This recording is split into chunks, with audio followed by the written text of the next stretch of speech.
You're now listening to the Listen Up Podcast.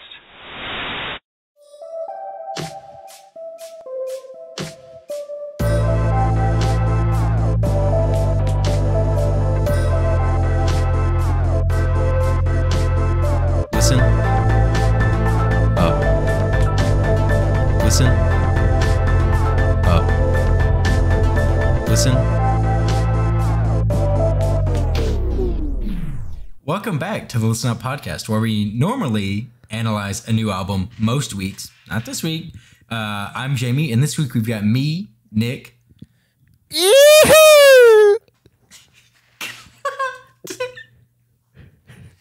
Jordan. I gotta stay high all my life. Austin. Billy Strings. And David. We are not the Waynes. That is true. And welcome finally to episode 100 of the Listen Up Podcast. We made it. Yay. Hey, let's go. Let's go. That was so underwhelming. This week we are, so as I said, we're not doing an album. And as we mentioned last week, we are actually going to be, for episode 100 and coincidental timing, we are going to be breaking down mine, Nick, David, and Austin's separate and together experiences at Bonnaroo, the music festival, this past weekend. Jordan wasn't there. So it's only like my third day out here, buddy. Yeah, he gets to just be present for this. Dumb bitch. And also, we have 5 people. Add a little color. So sorry if that fucking sucks for the listener, but yeah. Sorry if the thing that we make for you to listen to sucks, but suck it up and listen to it, okay? yeah. Eat shit. Figure it out. Yeah. Damn, dude. Really quick before we get into that, though, if you want to keep up with the show, you can find us on Twitter at List Up Podcast, on Instagram at Listen Up Pod, and on TikTok at insert here because I don't remember, but it is in the link tree that's at the other socials. Insert here. But those two, primarily Twitter and Instagram, that's where we're going to make any announcements regarding the show or merch. Speaking of which, if you'd like to support the show, you can find merch at interestpointproductions.com or at the link tree on those aforementioned socials. So yeah, I guess Bonnaroo, guys. Bonnaroo. Oh yeah, man. Yeah, it was cool, I guess. Shit was fucking fun. It was good. So this was mine and David's a repeat. Yeah. Austin, had you been before? No, sir. This is my first time. Nice. Oh wow. So it was you and Nick's. Your cherries were popped. Yep. Virgin Ruse. Virgin Ruse. Virgin Brewers. Bonnacherries. Am I right, boys? Yeah. So it was well popped as well. Hell yeah. it was very popped. I feel like it was very. Yes, it was very good. It was a very good year, honestly. It was. Like people I feel in like the lineup, huh? I feel like my karma is excessively neutral right now because I had like one of the best times of my life and immediately got COVID. So Yeah. Fair disclaimer. You're just sitting right in the middle. Fair disclaimer, Nick and I have both come back sick. I don't have COVID, but Nick got COVID, and I don't know how I did not get it. I was hanging out with Nick, and I even put him on my shoulders for a show. Oh. during the bleacher set because Jack Antonoff said, Okay. I want to see more people on more fucking shoulders. Yep. I was like, when he was like, stop. I was like, is this dude serious? Like, he's really pissed that people aren't on people's He was shoulders. upset, dude, and I felt He was threatened. pissed. That's why I turned to Nick and I was like, "Get on my shoulders, buddy." Jack's gonna kill us. yeah, I was out there. I was sitting in the like wings next to it in the grass, and I was like, putting somebody on your shoulders is hard. Like, I understand why there's not that many. Like, that's a hard thing to do. This is what I'm interested about. So I don't know if this is the case for other festivals, like maybe like Lala or Coachella, like ones that are pretty closer. I thought to it was like major. Lola. Lollapalooza. Is it Lollapalooza? I thought it was Lola. Wow, dude. I mean, it looks like it should be Lola because it's LOLLA, right? Yeah. But To me, Lola Lola's is one one L. it's true. That's also true. That's a fair point. Like James see the back point in you've made. Doobie Town. Lola. Radiate positivity, bro. But anyway, My back to fault. your statement there, King. But so that is something that I do wonder about. I wonder how many shows. So what I originally was saying, service at Bonnaroo, since it's in the middle of a fucking field, about 40 minutes southwest or southeast of Nashville in a town called Manchester. There is not a lot of cellular infrastructure in the area. So whenever you're in like the big massive, it's called Bonnaroo, that's like the main point. There probably were like, 40,000 people bought tickets this year. Probably for most of the day, like 30 to 35,000 of those people are at some point milling about at various, like there's 6 big stages, some small stages, some peripheral campground type venues that some people like me and Nick, we walked, and David also walked down, but was on the other side of the crowd. So we didn't get to link up. But we, if you're in a big crowd, forget about trying to like get anything short of, I was able to send like SMS messages from my phone, but even iMessage most of the time for me was not fucking working. Wow, really? Depending on who you have. Yeah, most of the time, like any picture SMS messages wouldn't even. Oh yeah, pictures. I didn't get any pictures until I was back at like our campsite at night. Dude, finding people was such a bitch, dude. I hated it, man. We just chose the big tree by the bathrooms next to the what stage. That was our meeting point for anything. Yeah. We were just like, if you want to meet up, go to that tree. Yep. But I would call friends and be like, where are you at? And they're like, oh, I'm at this stage next to a tree. Be like, dude, fuck you, bro. But Jamie, let me ask you this. Our first year, I remember not being able to send like literally any message. Oh, I got nothing. Yeah, not even like green messages. No, it was, but I mean that also probably you had like double the attendance. Yeah, there were. This was a light year with 40,000. Ours it's normally between 70 and 80. Yeah. So yeah, I was surprised. Yeah, when our I could first send year any text.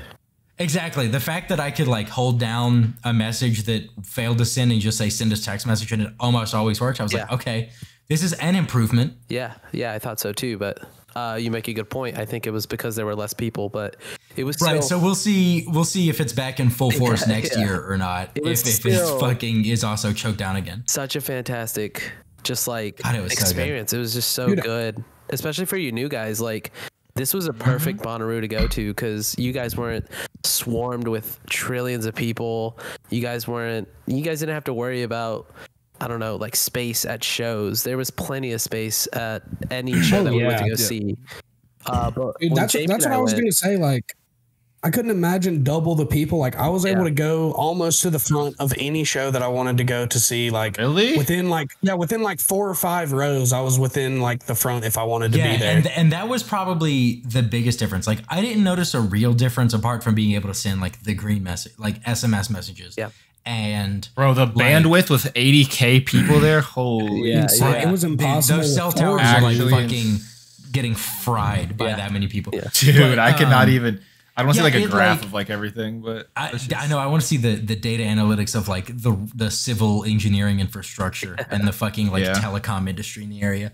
But like the main differences I noticed, like we were able to get a better spot coming a little bit earlier than we did the previous year. We got a much better spot for our campsite, much closer to Bonnaroo, much less walking distance, and then.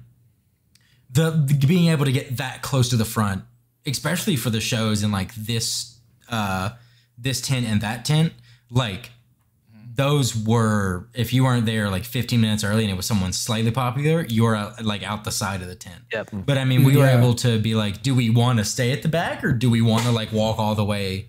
Like for Flip Turn, we showed up it was just easy. Walked almost to the front. Yeah. And it was like, it was straight up easy. Like you just walk, like I was like, I want to go to the front of this. I'm there, dude. Yeah. Like nobody. People were spread out enough to where, like, if you wanted to like meander through, it wasn't like you could I'm get there, fighting a wall of people. Yeah, really? Easy. That's crazy. It was awesome, dude. Like Marker BA, I was almost front row. King Giz, we were at the back. Yeah, we got and there kind of late. Lizard. We did get there a little late because we went to Flume first, and then Flume was boring. So Dude, I did not like dipped. Flume at all. I didn't think It was like I enjoyed the first 10 minutes. I enjoyed the first 10 or 15 minutes when he because had that was fucking all of the wheel songs I going. knew. Yeah, That was cool. at the very beginning. That shit was cool. That was all the songs I knew. And then once we got through that, we were like, okay, yeah, let's, because David really wanted to see Mark, and me, Nick, and Vic we were just kind of along for the ride. Yeah. So were you when you all saw Mark close where he was when he was outside of the stage, or did y'all see We were probably that? like between the front and that. Yeah. Yeah, we weren't. He was. Before it started, when he was like outside and had to run all the way back in. Yeah. See, we might have honestly walked past them setting up that shit. Honestly, I think we did, to be like honest. when we were first walking up, and we just didn't even, because there were so many people already, we just didn't even notice. Well, he was pretty far away. At the back of the tent. Like the sign, sits, like, the sign right for the in. tent was like pretty far behind him in the camera angle. Yeah. Yeah. And that's already probably like 10 feet away from the stage, or like the tent awning. He was for me personally, he was a sleeper. Like, I knew he was going to be good. I wanted to come see his stuff. Like, seen him on YouTube and stuff. He's funny. Yeah. Like, that ended up being like one of the top 5 sets that I'd seen the whole weekend. Who is it again? That's kind of Mark Rebbe. He's the guy that wears like the robe and like the Speedo and does like impromptu electronic-ish kind of songs. Yeah. You've He almost does a lot of definitely seen funk. clips of him. He looks kind of crazy. Maybe. Mustache, glasses, long hair. Loop Daddy. Yeah. Loop Daddy. You would probably recognize him if you If you look saw at a picture of video, him. you would know, I bet. Yeah, The whole but that crowd was one for me chanted, too. While he was like running back from the stage and he was like setting up stuff on the front of the stage, the whole crowd chanted "Daddy, Daddy." Yeah. Yeah, at like 1:15 in the morning. They also Yep. chanted, Somebody- "We want Daddy." Yeah. Somebody printed him a Caucasaurus, 3D printed him Yes, a Caucasaurus. He stage dived too and sprayed a bottle of champagne on everybody. Oh damn, that sounds awesome. But It was honestly, fucking I badass. saw him like crowd surfing up there at the front. Yeah, it was cool. I think we should start with the first day of getting there. Before All right, yeah, I'm So down.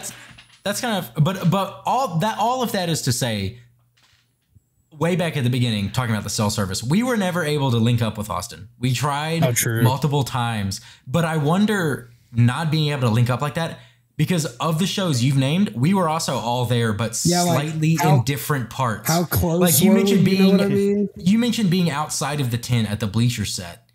We were also outside of the tent, but probably like you were on one side and we were hanging out on the other, probably. Yeah, I was thinking about that Like the me, whole time. Vic, and Anna. Like, IJ and all guys are here. Like, I know they're probably seeing some of the same shit that I'm seeing too, Right. just because it seems like they like music. We have similar tastes somewhat. And I was like, how close are we going to be? I was hoping I'd just see you. I just wonder how close we were to just not run. There was a couple of people who I thought were you, and I was like, that's not him. Yeah, because he looks like everyone Yeah. else. I mean, Exactly. I did that with my. But I was like, dude with the beard, like every guy with a beard was like, Dylan? Oh, shit. Oh, not that guy. Or just like, the girls especially kind of blend in too. Like once they're all wearing like the festival gear, I was like, it was hard to tell. Yeah. But So I guess we can start with just our. Do we want to do like arrivals. Run? Sure. Yeah, let's talk about arrivals. Austin, you didn't go in Thursday, right? You went in like Wednesday. Yeah. I went in Wednesday. Yeah. How was Wednesday? How was that? Okay, so Wednesday, getting there was a huge bitch. I had to meet up with a bunch of people. Long story, we went to one entrance. They gave us the worst directions ever, got lost. Then we were supposed to get there. We were supposed to get there to Bonnaroo at like 3:00. Ended up getting there at 6. But we got in set up, and like after we got everything set up, we were just kind of chilling. There wasn't much going on. I went to where in the woods is, and just kind of walked around and checked it out. And then do you guys never know even made our way Nightmare? over there. Nah.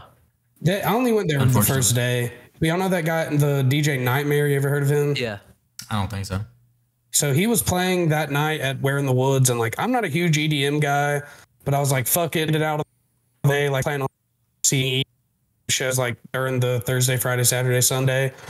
So I sat there for 2 hours and listened to his shit, and came out of it, and I was like, I liked it, but like I'm not ever gonna go back to that ever again. That was and that's kind of how That's hilarious. That's how I kind of felt like while because we were also very tired. Like we didn't see Tool, so we like went back to the camp, like ate some food, ingested other things, and then went back for like Flume and maybe Mark, and then just wound up being back for Mark. And we like went and we were walking back, and I was like, that was fun, but like I probably, unless it's someone I really want to do, I won't do this again next time. I was just so fucking worn out at the end of it. But it was like a really enjoyable experience, and I'm glad we went like the one time, because I was like, unless it's someone I fucking love, that's just not my scene to do late at night. It's just like the same shit over and over again. The EDM is like that's the first I was couple blown songs, away by by the people who just they go for the other all stage. day, dude. Like they go from 3 p.m. to 6 a.m.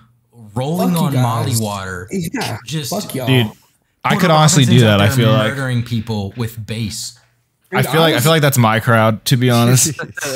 Dude, I was going hard like all day, but like once it got to like 3 a.m., I was like, I'm done. Yeah. And it sucked getting back to that campsite, and you still just hear like, and like you can just hear it all night. Yeah. The first night that we were there, I was like, is this really just not ever gonna stop? Like there's never gonna be quiet here at all. Nope. The closest you get is like distant bass. Yeah. And then you're And like, there all right, was- well, I guess There I'm were gonna go to sometimes sleep. they had that shit cranking up, and like I'm in my tent and I can feel it like moving the hairs on my body, and I'm like, You must have been closer. We weren't. Ours wasn't quite that bad. You must have been closer than we were. But dude, we had that when the most jaw dropping moment I had, not like music related, but just like experiencing shit, was walking back through the like under the arch for that late night set for Mark and Flume, and it being like midnight, and Porter Robinson was on the other stage, probably like half a mile away, and I could feel the bass. oh yeah, dude. From there, and I'm like, there are is people ridiculous. standing 40 feet from that stage. Yeah. Dude, there are people dying standing right like now. 10 feet from that stage, just like Yeah. fucking going And like, crazy. that is insane to me. That blew my mind. I was like, I can literally feel the power of that sound, and they're just But- firsthand. But yeah, that was my first day. That Wednesday, got that day, just kind of chilled. I mean, not really. We went until 3 a.m., but like not as hard as the other days for sure. Just chilling. Just chilling. Yeah, we got there. We got there a good time. Yeah, we got there. We went. Last time we went, we foolishly drove on Wednesday night after David got off work from Greensboro. We then drove from Raleigh and Greensboro in his CRV with 5 people and all of our shit the entire way to Bonnaroo. It was so stupid. Damn. Like, I can't believe we did that. from like, we left at like 10 p.m. Wait, why is it stupid? I'm not. Because we drove from 10 p.m. to like, we got to Bonnaroo at like 1 p.m. Yeah. Yeah, and like that was on a Thursday. That was from Wednesday and Thursday. So then we had to set up shit and then like start the day on Yeah. that. Wait, one. 'Cause, like- Oh shit. Oh. Yeah. Like Because the yeah, music yeah. starts at 3. Because the music starts at 3. Exactly. Yeah. I mean, we didn't really want to see anyone. Like we probably started at like 6 on Thursday because we didn't really want to see anyone. It was a light day for us, but still. Yeah. Damn. That was dreadful. We did not do that again this year. No. We That was last year? Nick, Okay. that was last year. Yeah, that was 2019. But yeah, Nick picked me and Vic up, and then we went to the Airbnb, and then David, Anna, David's friends, Larry and Simo, they were our other people. And then they came up, we stayed in the Airbnb, and then went from there, left that morning. that's nice. Yeah. So we got there Thursday, probably. It honestly wasn't like last time we went, it was so bad. Like the entrances were rearranged, and so like the entrance to get where it was directing people was like off of the interstate, and the traffic line to take the exit was backed up about half a mile really? onto the Dang. interstate. Yeah. Way better this year. Yeah. All of that was done way better than 2019. And we didn't get anyone fucking up the directions, thankfully. Yeah. That would have been frustrating. Yeah. But It was ours, it frustrating. was, I mean, we waited in traffic, but like we were on, a 2-lane back road this time instead of on the interstate waiting. So it was much better this time. And then I would say it probably only took us about like an hour from like kind of getting there to then getting down to our campsite, if that. I don't think we even then- talked about it, but security was so fucking cool this year. I believe. Way more lax dude. than last year. I time. I couldn't believe it. I thought there was going to be more police presence Yeah. on the highway, on the like just going up there. None of that. the security didn't do shit. Like they were just like, you got glass, and I was like, no, and they looked in some of my shit and was like, go on. Yeah, I was like, I could have brought in anything I wanted, and they pretty much like there were like some cops there, but they only use them if you're an asshole to the person who's like going through your car, then they will happily be like, all right, search their shit. Yeah. Because like almost everyone has something, so they don't really do anything unless you're a dick about it. We saw that last time. Yeah, we saw some guy being a dickhead. They like searched his gas cap. They had made him and his friends take all of their shit out of their car and put it all back in. And it's like, that's what you get about that. I was like, they're gonna pull my shit out. But I was also thinking, I was like, they don't give a fuck about anybody unless like they have like enough to like selling drugs and shit. Like exactly. They don't give a shit about it's like not worth the time. Somebody's like 1/8 of an ounce or fucking whatever you have. You know what I mean? Oh, your 2 gram pre-rolls. Yeah, like, you know what I mean? Yeah, they don't give a fuck. Fuck you. But it was So that's good that y'all's Thursday went well. Yeah, we showed up. Yeah, we got in and we got our shit set up. It was all chilling. We started the week with 4 canopies. Yep. And we'll pause it there. No, we'll pause it there. We'll pause it there. We'll get there. Yeah, we gotta get through the day. Thursday. Where did we start, Nikki? The weather station, right? The weather station. Or did we see someone beforehand? No, we were gonna see the dip. We were going to see the dip, but we didn't. The ladies. That didn't work. Yeah. That didn't work out. So, you know. Shawty's be taking a long time to get ready, bro. They took a while. I mean, I respect it. It was worth the wait. Like they look great. All right, guys. This is the man hour. Get it off your chest. Let's go. I was watching the Shawties that came with us, and they were putting on makeup, and like it was like degrees. Fucking shit. The first 2 days were terrible. Yeah. It was miserable. I was like, I could not imagine putting makeup on my face. It's immediately going to come off. Just sweating, like streaming down. Vic did like the lightest of stuff because otherwise it would have just been like streaky. Dude, shit. I saw that picture of Jamie looking like Jamie. Your face looked so red. Like it was just so funny. Dude. It was so hot, and I'm one of the people like I flush and start sweating, even if I'm not like worn out. Just at the slightest bit of exertion, I'm like immediately beet red and sweaty. So the pictures are like even worse. But Thursday was brutal heat wise. After the first couple hours of Thursday, I was like, well, this is just how this is going to be. Like I'm going to be wet all day. Yeah, I mean that's the thing. It's like once you do it for the first like few hours, you're like, well, this is just my existence for the next 4 days. Yeah, it is what it is. Everyone's like this. But yeah, so we started with the weather station, and it was good. It wasn't as good as our start to 2019, where we discovered Peach Pit. That was the first show we saw at Bonnaroo. You discovered Peach Pit. That's a good show. It's a good show. I discovered Peach Pit. Sorry, I liked Peach Pit at the time. They were fantastic. I was unfamiliar and have been changed by that experience. Yep. But yeah, so we didn't see the dip, which was fine. I mean, kind of disappointed, but overall, they weren't that good, bro. Really? Yeah. Damn. But y'all finish. Maybe it was a blessing in disguise. Now I wasn't let down by them. Perhaps. But then I can still bump Atlas. The weather station, we went to. Who did we go to? Blue to Tiger? Blue to Tiger. Yeah, Blue to Tiger.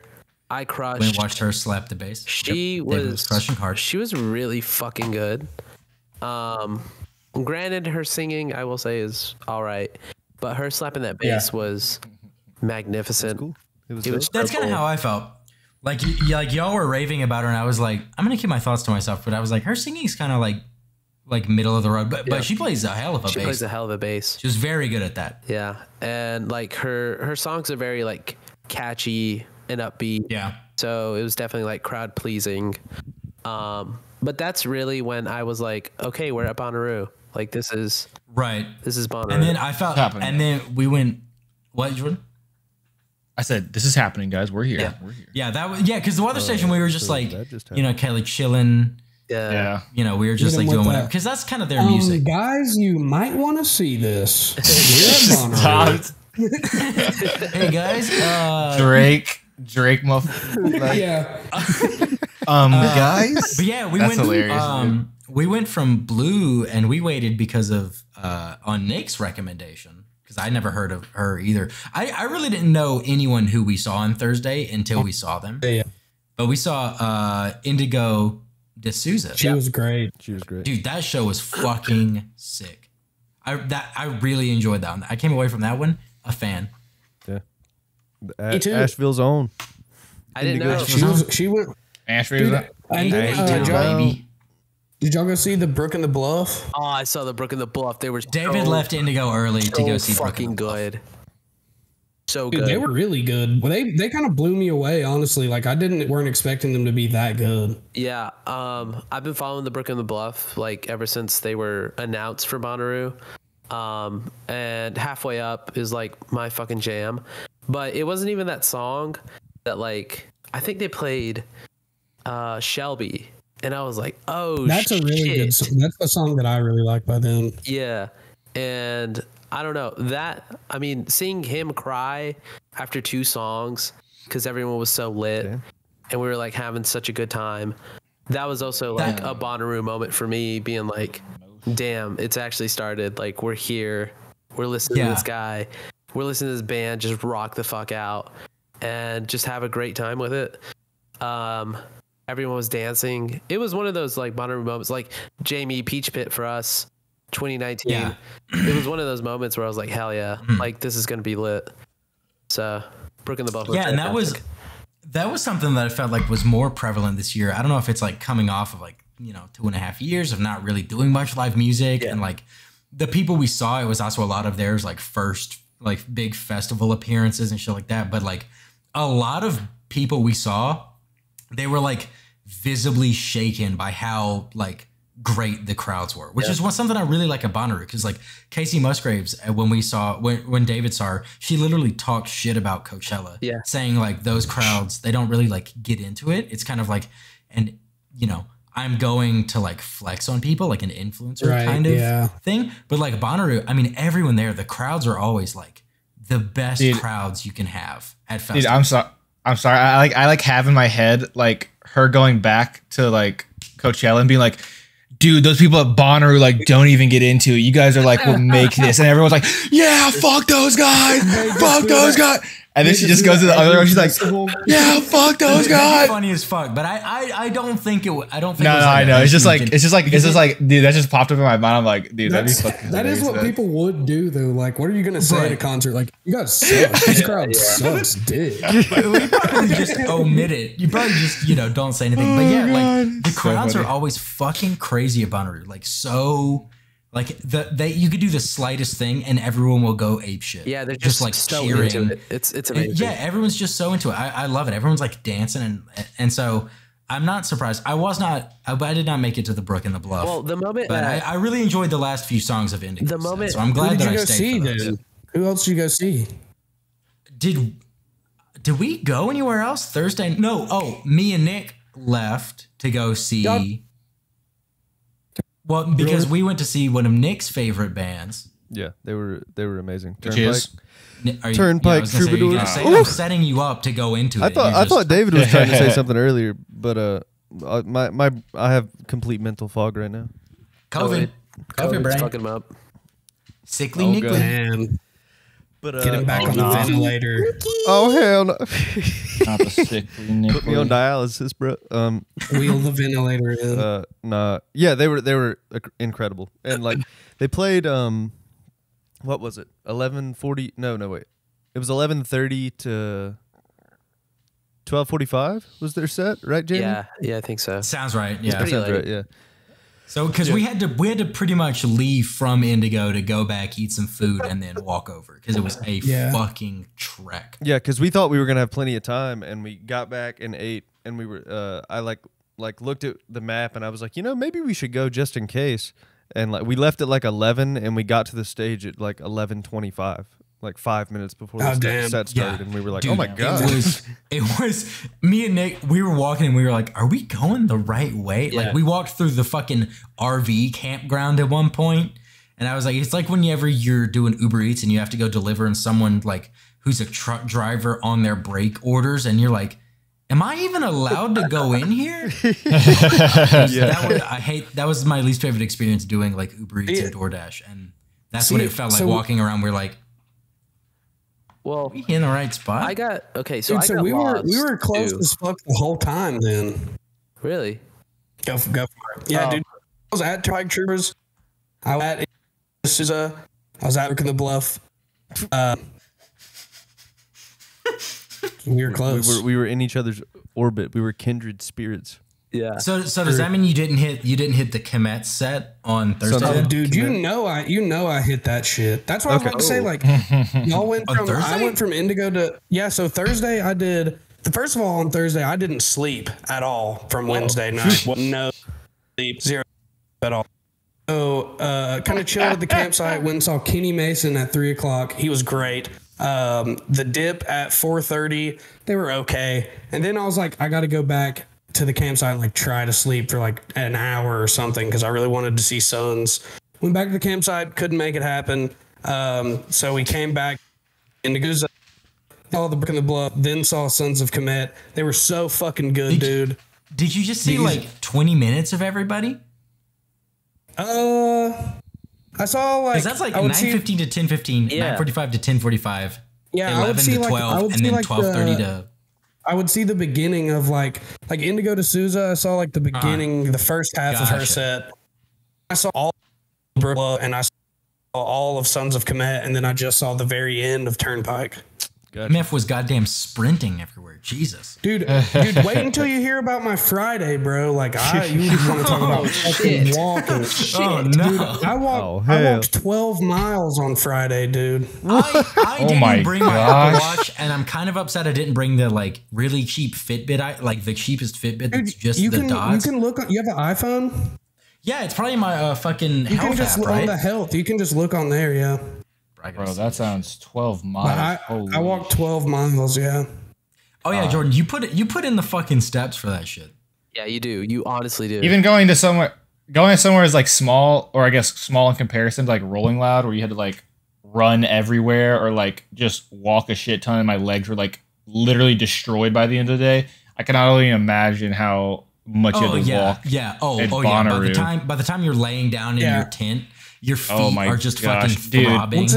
Once it got to the 3 a.m. sets, I was like, this is a sit down and can't. Wait, what time? Okay, Can't be wait. in So the what time crowd. does it start at? On Well, Friday, it depends. started at 1 and ended at 6. a.m. Yeah, 6 if you want- a.m.?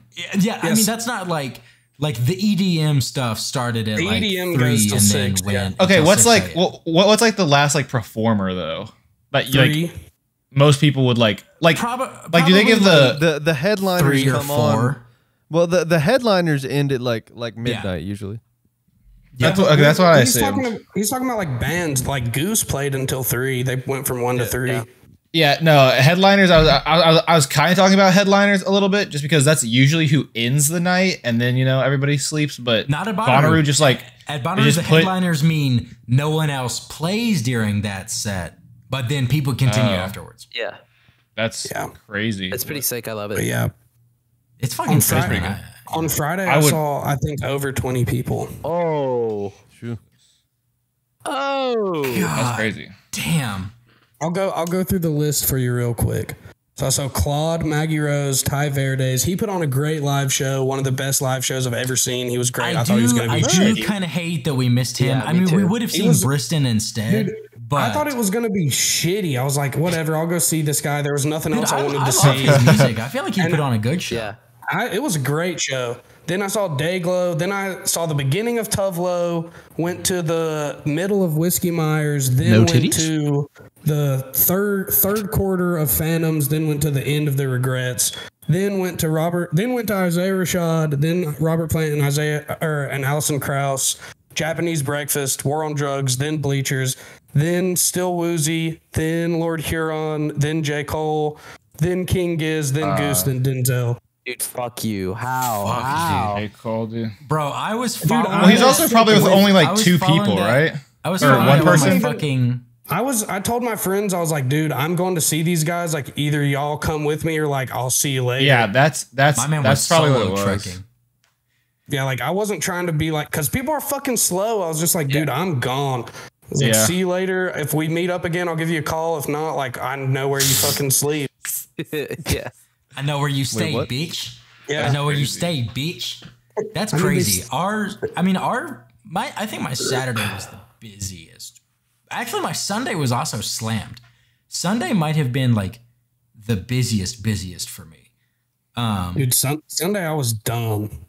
That was the least busy day. Sunday was fun. Yeah. So our Friday, we like went back. We ended with Turnpike. Vic and Anna were done before then. It was me and Nick. We duoed Turnpike, and then David. I actually went down there. I went to Turnpike. David got. Hear me out. I went to Turnpike. I heard like 5 racial slurs, and then I just turned around. What? And went back to the camp because apparently. Wait, what? Left side of the crowd must have been terrible. Right side, we were all chilling. So there were Nick no slurs being thrown. Decided to not give me the heads up about this Turnpike Troubadours band, and I show up, and apparently they're just like super racist. I don't know what happened there. But The band is not racist. Oh. Nah, I'm kidding. But I got to Turnpike and Wait, are you serious? Or are you just no. I was about to say that's disappointing. I was like, what? Bonnaroo and shit. You did that so well, David. I was like, oh. Thank you. We were near the RV camper, so. No, so actually what happened was I was walking over there, and as you guys mentioned, it was a trek. I got lost. So I told, the workers that sit at like random tables and you could just go up to someone and ask. I was like, hey, where's Plaza 2? And they're like, okay, you're at like Plaza 6. So it goes 6, 5, 4, and then they just stopped. And I was like, okay, where's 2? And they were like, oh, you'll just keep going. You'll see it. And I was like, okay. They had no idea. Yeah, the numbers definitely do not go like that. I started walking, and I saw the big like poles that have the numbers on them, and I was like, okay. Yeah. And I got to 4, and I was like, all right, where's 2? And then I pull up the map, and I try to do my own navigation. That's when I texted you guys, and I was like, hey, where are you guys at? What's the location? And you guys sent me the location, and I put it on my map, and I'm following, and I'm just walking, and I'm like, I think I'm going the wrong way. And I run into this guy who like is also lost. And he's like, hey, dude, where am I? And I was like, what do you mean, dude? And he's like, I don't know where I'm at. And I'm like, well, I'm trying to find Plaza 2. And he's like, where the fuck am I? And I was like, what? So I was like, Manchester, right. Tennessee. See you later, man. Happy Roo. And he was like, yeah, man. And then he just like walked away. So then I just keep walking on the map. And then I got to Turnpike and I saw the stage. I saw the crowd. I got there kind of like late, like 10 minutes late or something. Mm-hmm. And I saw how packed the crowd was. And I was like, I'm not going to go look for you guys. And my legs are honestly, they're just kind of done. So I walked back to the campsite, got lost on the way to the campsite. Made my trip to the campsite like 40 minutes long. And yeah, that was about it.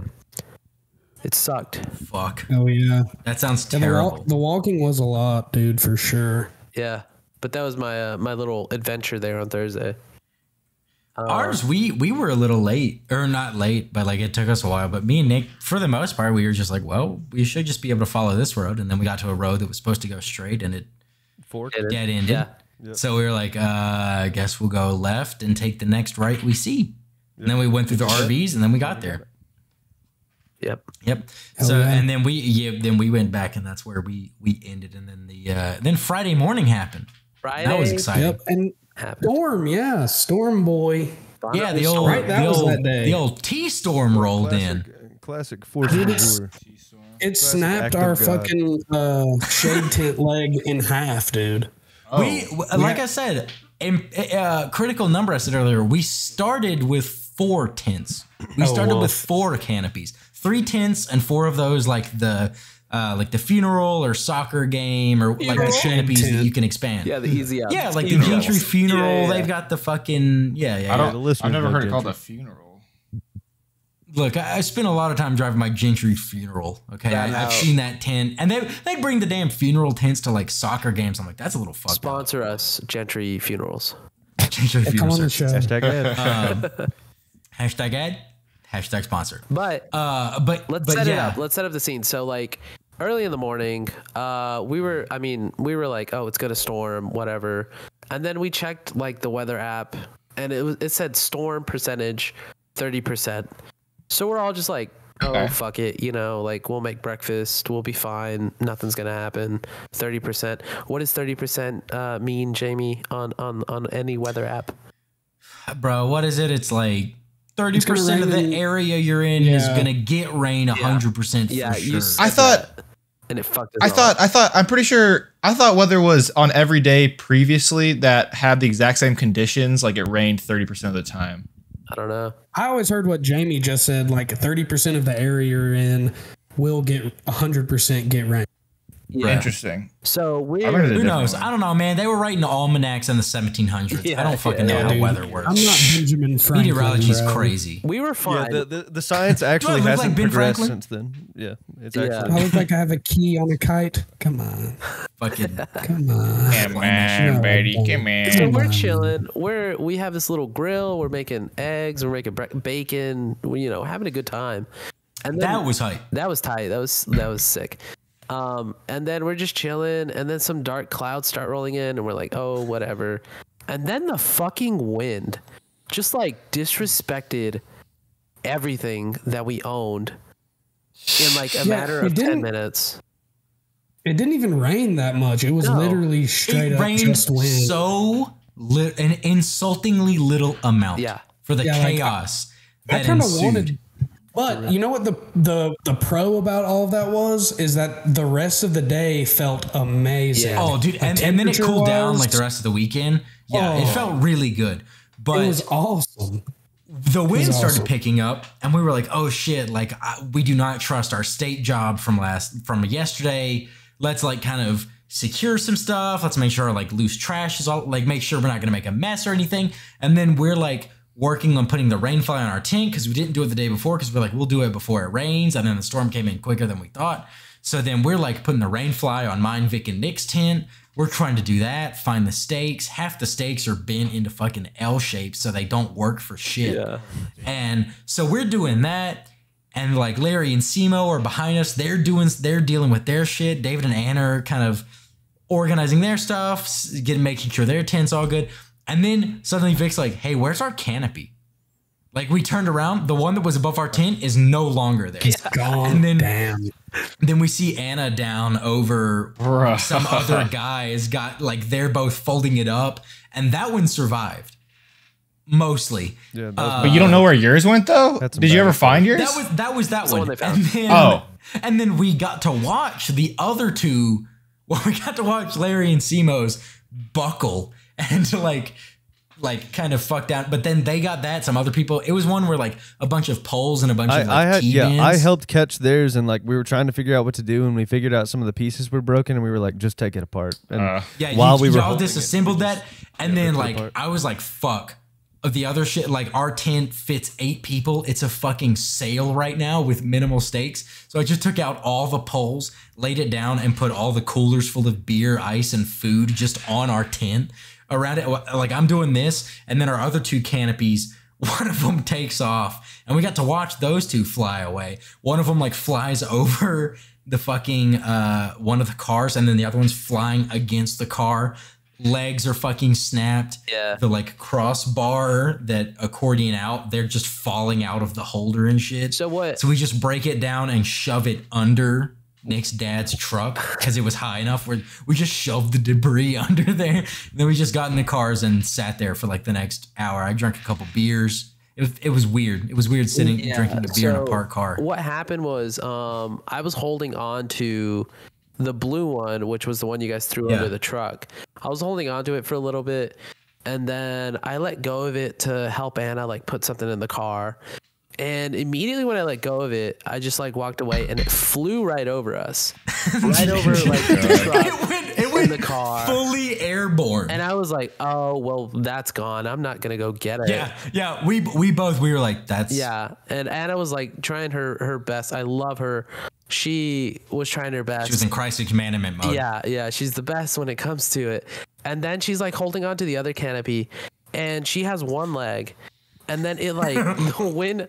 Anna's short. Anna's and the wind picks it up, and the leg she's holding folds and like hits her arm. It hits her arm, and she still has like these that was crazy. really big bruises on her arm. But she let They go. got one on her leg that we think is from a canopy. Yeah, she let go of it, and it went flying too.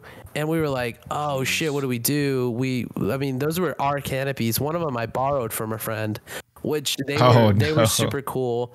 They only made me like pay him $50. I was like, they didn't want me to pay him anything. And Gabby, if you ever hear this, like, thank you. That was dope. But like, I was mostly worried for their canopy because it wasn't mine. Like, mine was fine. I didn't care if it broke. Yeah. But both of the canopies that I took got fucking wrecked. Annihilated. We left them as just piles of metal in the trash area for pickup. Jeez, dude. They probably have so much cleanup there. The selfies, the selfie that is all over like my all of our Instagrams and shit. It's us in front of a pile of canopies. That's our two canopies. Yeah. They're just destroyed in a pile right there. They were wrecked. Dude, it felt like some caveman shit. I had never been so concerned about shade in my entire life. You know what I mean? I was just like, I need to get out of the sun. I need to get out of the That's sun. hilarious. This is the only skate that I Fucking hilarious. have. That's why we were thankful that our Larry and they were able to like kind of get theirs usable again, and then Nick's dad's mostly survived. Taking it down was a little fucked up because of the like buttons. Some of the buttons got kind of messed up in one of the legs, and then like the accordions that are normally make the 4 square parts, they were like bowed in. I told But him it's still shut. I told him it's not perfect, but it's manageable. But I can buy him another one if he needs me to. Yeah. And so that thankfully we had that one survive, because then we just kind of the spot where we used to have a row of 4 with like tarps and tapestries making the rest of the way, we at least had one big hangout area, and we had like a little inflatable kiddie pool that Anna brought that we put like the ice that would melt. We would just buy 2 bags of ice every morning. Oh, nice. So then whatever water melted throughout the day in the coolers, we just poured into the kiddie pool, and we used that for like our feet or like splashing water on ourselves or whatever. It was nice. So that was pretty clutch. Definitely gonna be doing that again. Yeah, so that was our Friday morning, and so then we were delayed getting back, because then we had to get ready after that. Yeah, like get our shit kind of set back up to where we could leave it, and then so we missed Briston that day. Yeah, unfortunately. But I tried to. So I tried to go buy some more canopies. Yeah, and what happened there was I went to the general store in Bonnaroo basically, and they were like, "Hey, we're taking phone numbers. Like, we'll text or we'll call you when we get some canopies in. Like, we know a lot of them are damaged." Spoiler warning: no one ever fucking called me or texted me, and I went to the store like 2 or 3 times, and they were like, "Yeah, they're still not in." So that's why honestly, I'm happy, because they were gonna be $125. They would have charged you out the ass. Yeah, 120 each. So dude, I had one of the guys that came with me bought a pack of cigarettes. Guess how much he paid for it? Oh my Probably god! like a pack of cigarettes? $40. $12. Pack of, yeah, I'm gonna say 15. I'm gonna say 15. 40. Wait, how much?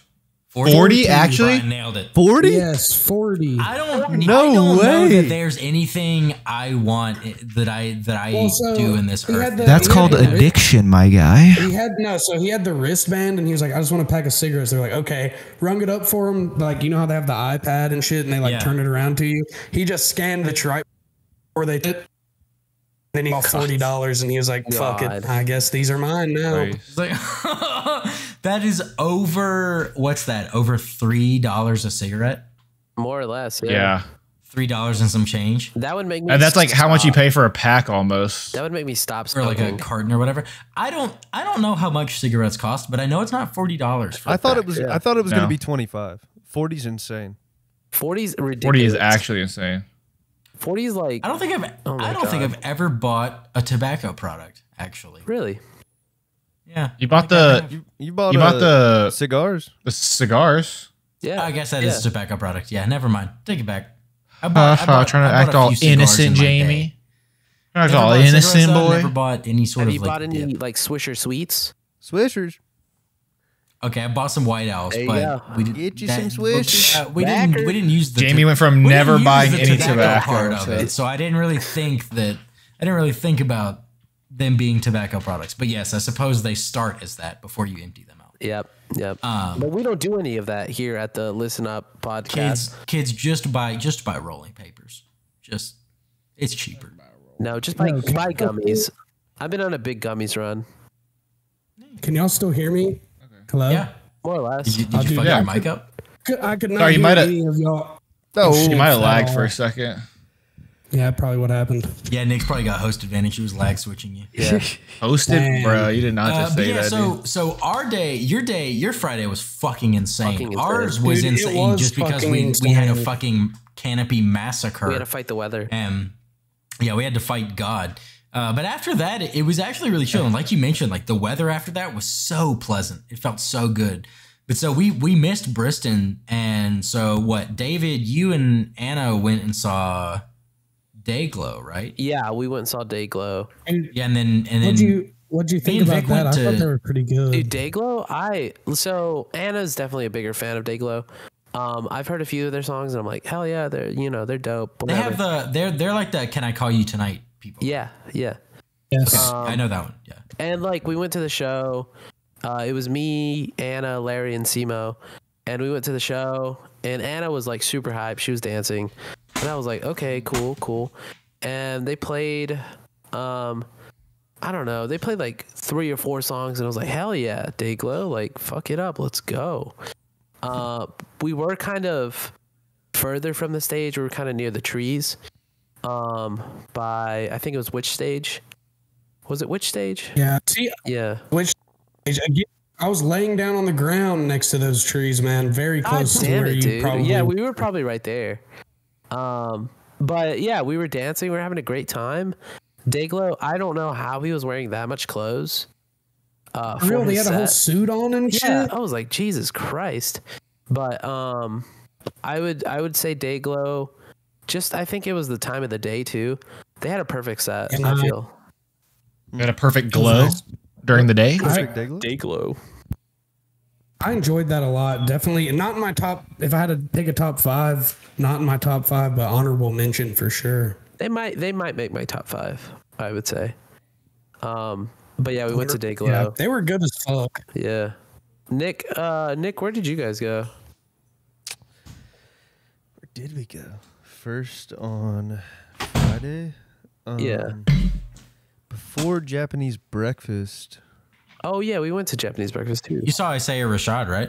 Yeah, What but is I only Japanese saw him breakfast? for like 2 songs. Yeah, Dude, that's what did I was y'all trying to sit here because me and Vic went and saw Tove Lo, but what did you do, Nick? I feel like I have to look Nick at the lineup was again. so Was that the day Dude, you that's saw? what I have the lineup in. I have the lineup in front of me. That's how I know all my shit. Was that when was no that wasn't That wasn't when that you wasn't slept. when Nick took the nap on the ground. No, because he was wearing the cookout shirt. That was Yeah, Saturday. that was That was Saturday. Saturday. Dude, but do y'all see where they Hey, gosh, I gave could Isaiah find- Rashad a key to the city of Chattanooga? I did see And that. they made it Isaiah Rashad Day in Chattanooga that day too. I didn't. Hell No, yeah. I didn't see that. It's kind of they brought the mayor out and everything. Oh hell yeah! The He has mayor. he has a line about Chattanooga in one of his songs, I think. I mean, that's where he's from. I'm pretty sure. I, dope. well, that makes sense. I had no idea. That's cool. Let's see. It was like, funny when dude, he was doing a set and he was like asking what different cities of Tennessee people were from. Yeah. He was like, "Yo, anyone out here from Chattanooga? Anyone out here from Memphis?" Yeah. That shit was pretty funny. I'm not a big fan of like live rap. I found that was this festival was the first time dude. I rap. Yeah, Jordan went. Dude, That's it's the just- festival Jordan went Dude, to. it's just Yeah. a listening party. That's all it is. This like Yeah, when honestly. you listen to a band live, like Billy Strings, for example, like he like jams on his songs for 20 minutes. That like, you're motherfucker getting, tore like, it off the I goddamn know frame. you're Yeah. getting like a little bit extra something special. With a rap concert, I feel like it's honestly kind of worse than it sounds on the record. It depends on who it is. I will say, for the most part, I would agree with that. Like, I definitely felt that listening to Isaiah Rashad, like, kind of passively. The energy is good though. Like for Denzel Curry's set, like the fucking I bet energy that of was the really- people was Bro, amazing. did he do But- Ultimate? Yes. I am the one, That was like the one thing I That's probably was the one that hyped to people see him mocked for, too. but that wasn't enough for me to go see him from 145 to 245. Yeah. Especially Did he do after Art- Friday, we were so tired. Yeah. People were you do Art moshing of like War? crazy. I don't like, know. yeah, Many Denzel- Denzel Curry was on the. But dude, if I had been hitting Ultimate, that probably would have been a second win. I heard he. Right, Dude. I heard he did a Wall of Death.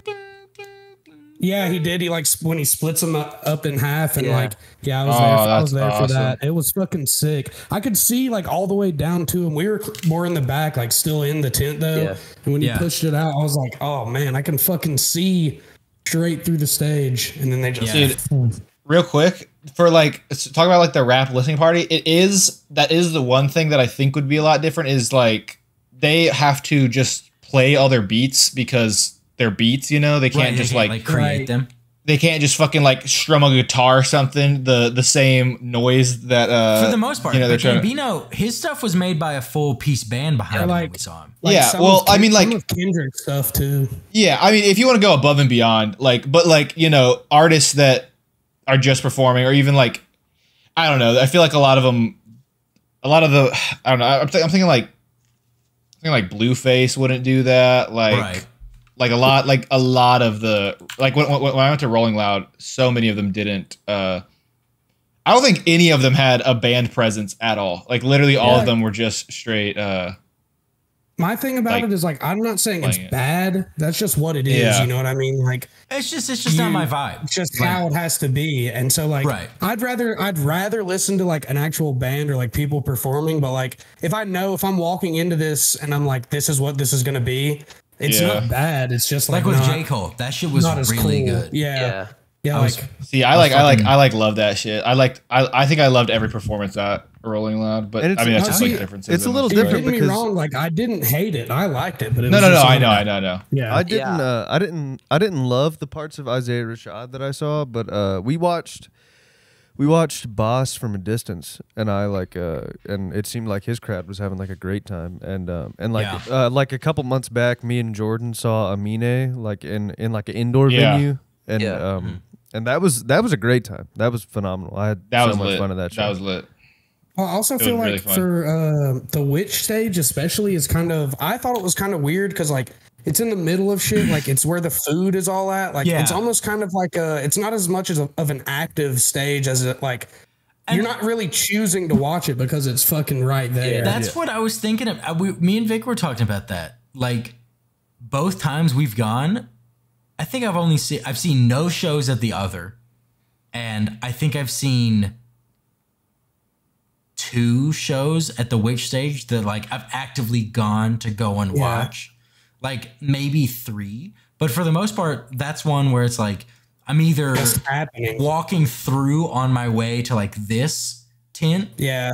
or like I'm getting food and I'm like, okay, I'll sit here and like watch. Whatever. It's Like just that's how I it's just discovered like happening, yeah. which for the like I saw the Lonely Island there in 2019. Other than that, I think it was That's just so like funny that the Lonely Island. coincidental I slept through the Lonely seeing Island. people there. Yeah, David slept Dude, along. how'd you sleep through the? Bro. It Dude, was I far would enough love away. to see It them was pretty live, quiet. bro. It was like audio issues. There was some weird stuff. That shit was going hype, on. but it was way too low. It needed to be Yeah. It needed to be like twice louder. as loud. And that's Yeah, why I I slept. mean, we were probably. Oh, you didn't like- actually sleep through it. You just No, he wasn't like slept? at the show. He was like behind Oh. us towards the food. I was towards Okay, the food. okay. But yeah, so yeah, I mean that one. But other than that, like the other stuff, I just kind of like have passively like that's how I discovered the Teskey Brothers and the National. They were playing there in 2019, and I was just like, National? I got like 20 minutes. I would just sit here and listen to Did whatever. the National like play while the sun was out? Yeah, it was like they were like at the 6 p.m. slot or I something. feel like Well, that I would be feel like- horrible. I feel like the Witch stage is definitely. It was weird. It was weird. meant for like bands or like a country. It was like I saw Casey Musgraves on the Witch stage. Yeah, And her set was beautiful because it's outside. It's like in the middle of it's in the middle of everything. And Yeah. I felt like that show was great.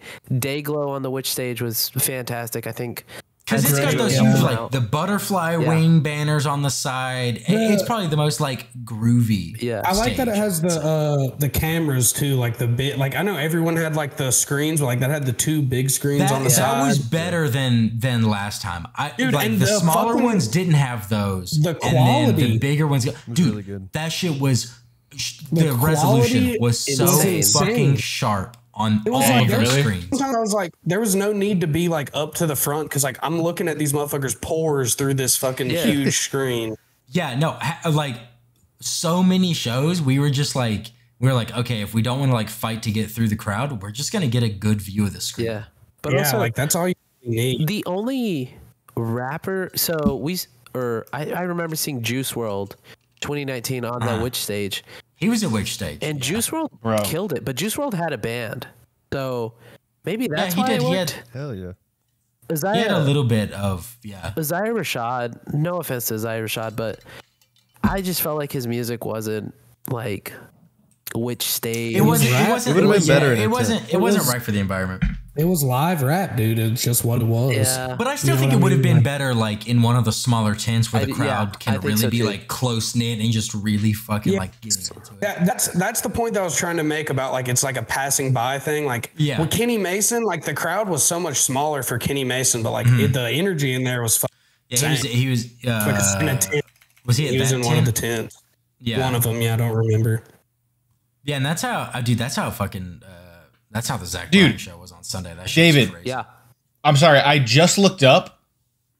There's this clip I've seen of Juice. It's like almost the only clip of Juice WRLD that I know performing live on stage. Yeah. And I looked it up and it says, like I have it saved and I like have it liked. So it's in my likes. Yeah. It says live at Bonnaroo 2019, day 3, 6/15/19. How much of that show did you see? I saw most of it. Yeah. Most of it. Okay. At one point, dude, the way that's actually crazy that like I've seen it, like it has 6.6 million views, so it's like not quite great. But he takes out, he brings his girlfriend out on stage and he like remixes the lyrics of Robbery, I remember that. which is one of his. We watched that live. I remember that. Yeah, dude, that's like, dude, that clip is insane. Like I've like thought, like I never read that it was like live at Bonnaroo and like connected the two, but he replaced it like the lyrics are like she told me to put my heart in the bag and nobody gets her, but he like remixes it to where it's like he's singing to her. Yeah. No, we watched that live. I mean, yeah, you guys watch it, so I'm like I'm mostly saying it for like Nick and Austin. No, yeah, but that's hilarious. That's fucking funny. Yeah, so that's the stage we're talking about, Jordan. You've actually seen what we're talking about. He did that exact stage. Yeah. What's that song? It's like fucked up. You know that song?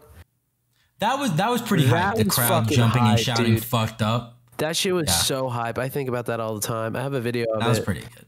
Juice killed it that year. Just in case anybody else wants it. That one was pretty good. Yeah, so mine and Vic's Saturdays or Fridays started at Tove Lo. Yeah. And that was really good. And where Austin, you left early, you missed it. She got her titties out on stage. She got her titties out on stage. She flashed the out and talking about there were enough tots out everywhere. That's true. For anybody. That's true. Yeah, we'll get the fucking still woozy. But yeah, it was, typical rave gear in the fucking Tennessee heat. Yep. So, as little clothing as possible is both a, you feel good about how you look, and you also feel good because you feel good about how you feel. Just you can like not be as fucking hot. Breezy. It's so goddamn hot. But yeah, so we saw Tove Lo, and then we all linked back up. Saw Jay Brecky. That was good. She's very short, the lead singer. Didn't know they were from Philly. She was great. She seems really awkward though.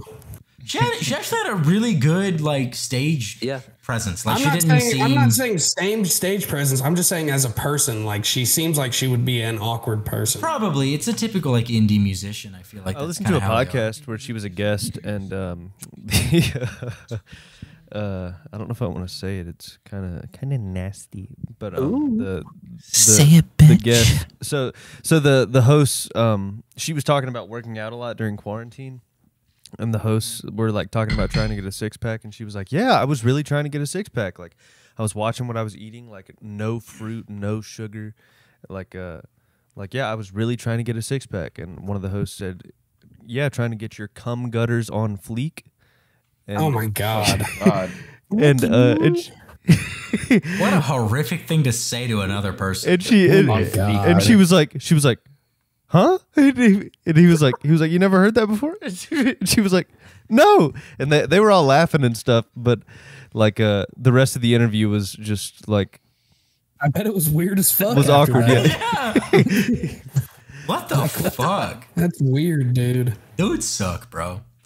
But yeah, Jay Brecky, that shit was good. Yep. Some fun pop. The what is it? Be Sweet. Yeah. song was hype. Me, baby. Nate, did you leave early to pee, or did you go see War on Drugs? I think I just left early to use the bathroom because You saw the songs you wanted to see, right? yeah. I saw like basically every song that I wanted to see. I think you said she played slide tackle after I left, which sucked. But Yeah. I mean, Y'all, it was. so y'all skipped Robert Plant? Y'all skipped the boy? Yeah, we did. I did. Yeah, I just and I love Zeppelin so much. Like They the played entire disc. They played so many Zeppelin songs, dude. See, and I'm sure it would That's have been wild. good, but like I just haven't liked him enough on his solo career. Like Jay Brecky I was hyped for that. Like after Nick played the CD in the car on the way there, I was like, oh, this Dude. sounds so fun. I felt this. Go for it, Jordan. I was just gonna say, I thought you guys meant you had Japanese style breakfast. No, Oh, one day. like mochi pancakes and shit, like the really Yes, no, that's literally. I thought this whole time saw you guys the are like, band yeah, we woke up and had like Japanese pancakes. breakfast the next day. I was like, oh yeah, they just had Japanese style breakfast. That's awesome. They like. I was like, Oh, yeah, we sorry, went- that we was went to just. the band. We I went just to the noticed band. that. That's Yeah. that's We went hilarious. to the band. I felt the same Sorry, way sorry. about Robert Plant and Alison Krauss. Like their music, wasn't a huge fan of it. Like Right. just the stuff on the record. But I was like, I got to see this dude. How much time does he have left? You know Yeah, what I mean? honestly, it was a coin flip for me, but it was like since most of us wanted to go see Japanese breakfast, I was like, okay, it sounds like it'll be a fun like hype afternoon set to go to. See, I was So on I my went to running that. shit, so I saw Japanese breakfast. See, I was at Japanese see. breakfast too, man. I was fucking with y'all the whole Bro, time. if you were there and I saw you and you were like, yo, I'm gonna go see Robert Plant, I probably would have joined you. However, He was- no such it was luck. good, So though. I stayed the whole time. Not a contender for a top 5 list, but he was good. So you saw a few Zeppelin songs then, because to not to jump the gun, but Stevie Nicks ended that shit with it. Yeah. I stayed for their whole set. That was one of the ones on Friday That I probably stayed would've the been whole fun. time for. Yeah, and then after Jay Brecky, I needed a little break. Some stuff I had ingested, it was not sitting well with me. So I just needed a power nap. So they wanted to see Bleachers a lot, David and Nick, and I was like, I would like to hear it from the side, but I'm not gonna go into the crowd. I think I'm gonna stay on the ground and just kind of keep chilling on it was like that little grass area to the side of Yeah. On that which tent side? or whatever. Which side? It would have been the You're on the right side of the tent. stage left, people right. Facing the stage, side. it was on the right side. Right? Dude, I was there too, Jamie. I was Where on the that fuck right were you? side. That Near was where such a those small trees were. field under the tree. I mean, me, Vic, and Anna were laying on a tapestry, like under the tree. I got there and just laid down for a minute and landed. Bro, how right close there. how close in proximity were we at that point? And we just never We were in probably the whole time. Like I was fucking like you were almost over in everything front of we were the at. area by the tree in front of like the lounge I fence. was closer to the poles of the tent. Like a little towards the left of that tree too. We were like right there. It was also kind of dark. What the fuck? How close were we? Because we were right fucking there. But anyway, yeah. But I took a nap during. Like I heard the first few songs of the Bleachers, and then I like kind of fell asleep, and then we got up because we were gonna go see Still Woozy. Me, Vic. We walked over and saw Still Woozy, and Where were you for that? that we were like the back area by the trees. Like if you go just leave the stage by the trees, that's where we were. We were super far away. I was up in the crowd in that for that one. No, we were super far back because that was one we weren't like. We were basically staying on the outskirts because we were like, we'll chill out here. We were waiting for David, Anna, and Nick to come back, so we're like, we'll stay on the outside and then we'll just go to J. Cole a little bit early. And so that's what we Fair wound up enough. with. Yeah, we were on the outside. Heard him talk about how he wanted to. What'd he say? Is this Bonnaroo or Assaroo? That Yeah, was one. He no, kept talking about how much ass was out, and I was like, dog. No, he said acid roux. Is this Bonnaroo or is acid this roux? acid roux? I thought he said Assaroo. That's Yeah, what we he said were saying the whole weekend. He said acid And yeah, roux. he was like, we walked away from that to head towards J. Cole whenever, because I think we were grabbing some food first. We did that. We were walking away as the woman that was with him Took her titties was out. like, did she get her? I didn't Oh, see she that. did. She got her titties out. Yeah. Oh damn, I missed that. Apparently there was 2 people doing that. Yeah. No, we didn't see that, but we heard her saying like, shout out to all the taxpayers in the audience. Yeah. They were. Shout out if you like to kiss. They had bouquets that they were throwing out into the audience, and so they would be like, we were like walking towards Yeah. the picture I have on Instagram or something alive. of Nick and David where it's like super blurry and like purple Yeah. lights. That was us walking. We went to the bathroom first, and then Vic and Anna joined us in the bathroom. Yeah. yeah, What are those tweets called? She was giving Impression farm? bouquets away. And Yeah, like, she's just throwing them impression to farming people. in real life. Yeah, she said shout out to all those who paid their taxes on Yeah. time this year. Yeah, it was funny. Like this And then tweet she- if you breathe. Then she That's took her very she took her titties out too, and then that was awesome. And then missed that. y'all went to told y'all What day of After- Bonnaroo was that? That was By Friday. chance, give me a second. Friday. That was day 2. Friday. Oh, Day Jordan's 2. searching- Jordan's What searching stage? the live stream. What stage by what are you chance? searching? Still woozy on the this tint. What are you typing? What are you typing? What are you searching? Searching here? What? No, dude. Share I'm your just looking. screen. Share your screen. I'm just trying to find a song that I was listening to Yeah, earlier. yeah, It's all good. I'll find it. I'll find it later. I'll find it later. Right? Yeah, find it tonight. Yeah. Y'all went J. Is Cole Still and Woozy not a Cole. guy? Also, Still woozy. I thought it was just one dude, had- but I guess Yeah, it's he a had whole. girl with him and like a band? whole band. Okay. Yeah. I always thought it was just the one I guy, thought it but was. yeah. I thought it was one dude too. I thought it was gonna be They like had a some pretty cool DJ visuals on like. I got a little the confused. I was like, Woozy is shit, just- though. They did. They did. That's pretty good. I was Um, heavily. I heard. I didn't hear Goodie Bag, unfortunately, I heard Goodie Bag. but I did hear Kenny. I Did don't you know not the hear Goodie names of the Bag? songs. We were there. I could like tell you if I had heard it and be like, oh, I know that one. I didn't think so. I don't know. Maybe we I don't didn't. Can we? I don't think we. I asked Vic after the fact. I was like, "Did they play Goodie Bag?" And she was like, "Yeah, that's what they ended with." And I was like, But I had to piss Yeah. so I bad. think you left. I was there. Then yeah, I was there for the Oh, end. so- I don't know. But yeah, so then we went from that, and then we saw J. Cole, and that shit was. Wait, can we stayed in his can whole- we go back whole to set. Bleachers and how Yeah. how Imagine Honestly- glassing over one of the best shows of the entire weekend. yeah, honestly, I didn't see it. I thought Bleachers was the best show for me this whole Bonnaroo. Oh yeah. Dude, Go ahead. this is what I'll say. I think he was being a little preachy a little bit, like doing a lot of talking. Really? Yes. I didn't think so. I thought took And it he as- was like the whole part where he was like, when I heard the sound, it was a good story. I was like, it's going on a little too long, man. And then like, I don't know, I just like every song was prefaced by like a speech. I was like, I guess don't I could see that. But I have always had like I've loved Bleachers since the beginning. As cheesy as it is, and you know I'm that fucking guy. But seeing them live, like they have such a good stage presence. They're great musicians. It was cool to see them at Bonnaroo. I feel like you wouldn't get the same at like just going to pay to see one of their shows. You wouldn't get anything like that. And I Yeah. felt like that was like the first time Nick and I have really like experienced something together as like buds. Good point. And it was a good buddy, like good friend moment to Yeah, man. experience. I got a up on your band. shoulders. Yeah, like experience a band that we both like. I know you like Bleachers.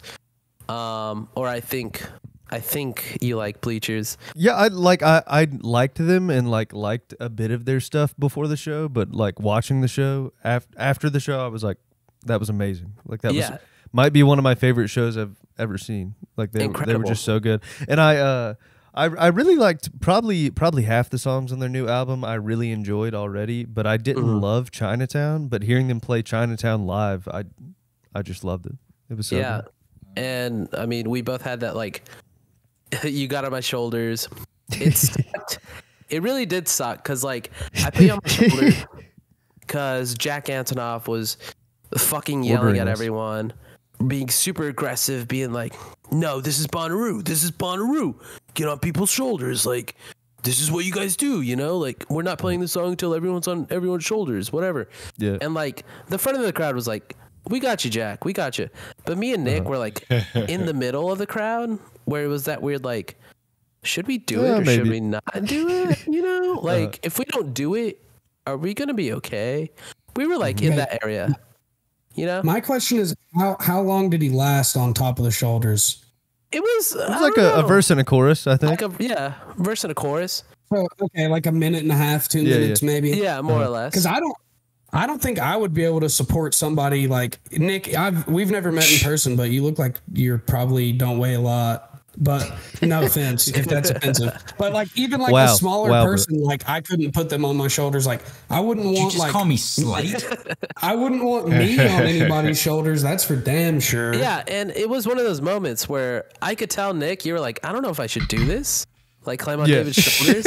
Fuck it, bro. You just gotta peer pressure Nick into doing it, dude. You know he'll have a good time afterwards. You just gotta be like, yo. Just and I was like, I was like, different. We had breakfast beers every day. Yeah, we did. I wore a cutoff shirt. Yeah. Nick wore a cutoff cookout. Yeah, I got plenty of compliments on it. Oh yeah, hell yeah, nice. Rue is beautiful. Yeah, it was a great Live time. free. Bandanas, the Corona sweatband, incredible. But you were saying, Nick. Oh yeah, I saw that. I liked it. Yeah. I was like, I looked at you and I was like, man, like I wish I could pick you up, but like my body's not built for that. and then I was like, do I need to like communicate a signal for I was gonna say like let me know when you want me to like get down, but we figured it out. Yeah, we were on the same wavelength. What happened was I threw him on my shoulders, like I got down, he got up, and I was holding him up, and I had this fanny pack like across my chest, and his shoe was like kind of getting caught on the fanny pack, so then it started like scratching my back and like pulling down because his leg would like, it's just hard and it's weird to like put someone on your shoulders. So it was like pulling down on the fanny pack and pulling my neck down. So like that's why it lasted like a minute and a half, because I kept like going forward like this. And I was afraid I was gonna like, we were gonna run into the person in front of us, or like I was just gonna fall forward, or like what the fuck was gonna happen. So I slapped your thigh and I was like, you're coming down. Come on. Yeah, I was like, come on, buddy. Come on, buddy. And come on, buddy. We like got down, but honestly, like I was struggling because my fanny pack was trying to kill me. And there was a moment where I was like, should I throw you back on there? But then I was like, nah, we'll just enjoy it from down here. You'll get a better view of the show without me. Yeah. So. But it was great. It was that fun. Like you're never. I don't know if I'll ever do that again to you, Nick. No offense, but like, when are we ever gonna be at another show where they're like, get on people's shoulders and we do it? Maybe without a fanny pack. We'll see. Maybe without a fanny pack, I would 100%. But the whole Bleacher show, like I knew all their songs. I left the set, my voice completely shattered and like gone. They were dope. They have always been one of my favorite artists. And I don't know, I can't say anything more. Like they were fantastic. Bleachers. They were, top show of Bonnaroo for me. Yeah, that like stadium 80s rock sound was like just as anthemic. Maybe not just as anthemic today as it was in the 80s, because in the 80s it was like actually crazy how big Bruce Springsteen was, but it still generates like the energy of an anthem, which is one reason I was sad that I couldn't see The War on Drugs, because I'm sure they put on a similar show, because they have like similar it's not super similar music, but it's like 80s rock music. Yeah, where Bleachers is more kind of like 80s pop-ish, like alternative. Yeah, but should we? But Bleachers was great. Yeah, Austin is a. Yeah, Austin's like. Should we our pause? I think Austin's shit died. Oh God. Oh Lord. Oh no. Just join and leave if you can hear us. All right. Yeah, computer crashed. Y'all can hear me now? God damn. Yes. That shit was bullshit. What did y'all talk about? Nothing really. Just the last of the. So this is the question that I had for everybody. I don't know if we're talking about Friday or Saturday, but did anybody go see King Giz? No. I didn't make it out to it. Dude, you guys missed a killer show. Do you guys know who Jethro Tull is, or the band? Yeah. This motherfucker came out with a motherfucking flute, playing some heavy metal flute ass shit. Yo, Jethro came out there? No, but the King Giz guys, they fucking were playing flute like motherfuckers. I'd never been to a metal show either, and I was in there just like fucking going ham in there. It was awesome. That was one of the top shows that I'd seen that weekend. Y'all missed a good one. Damn.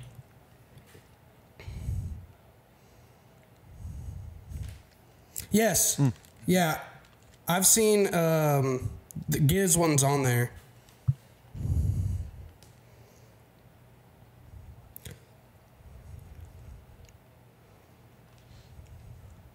Reddit. David, a big Reddit guy. Big Reddit guy. Dude, they were awesome.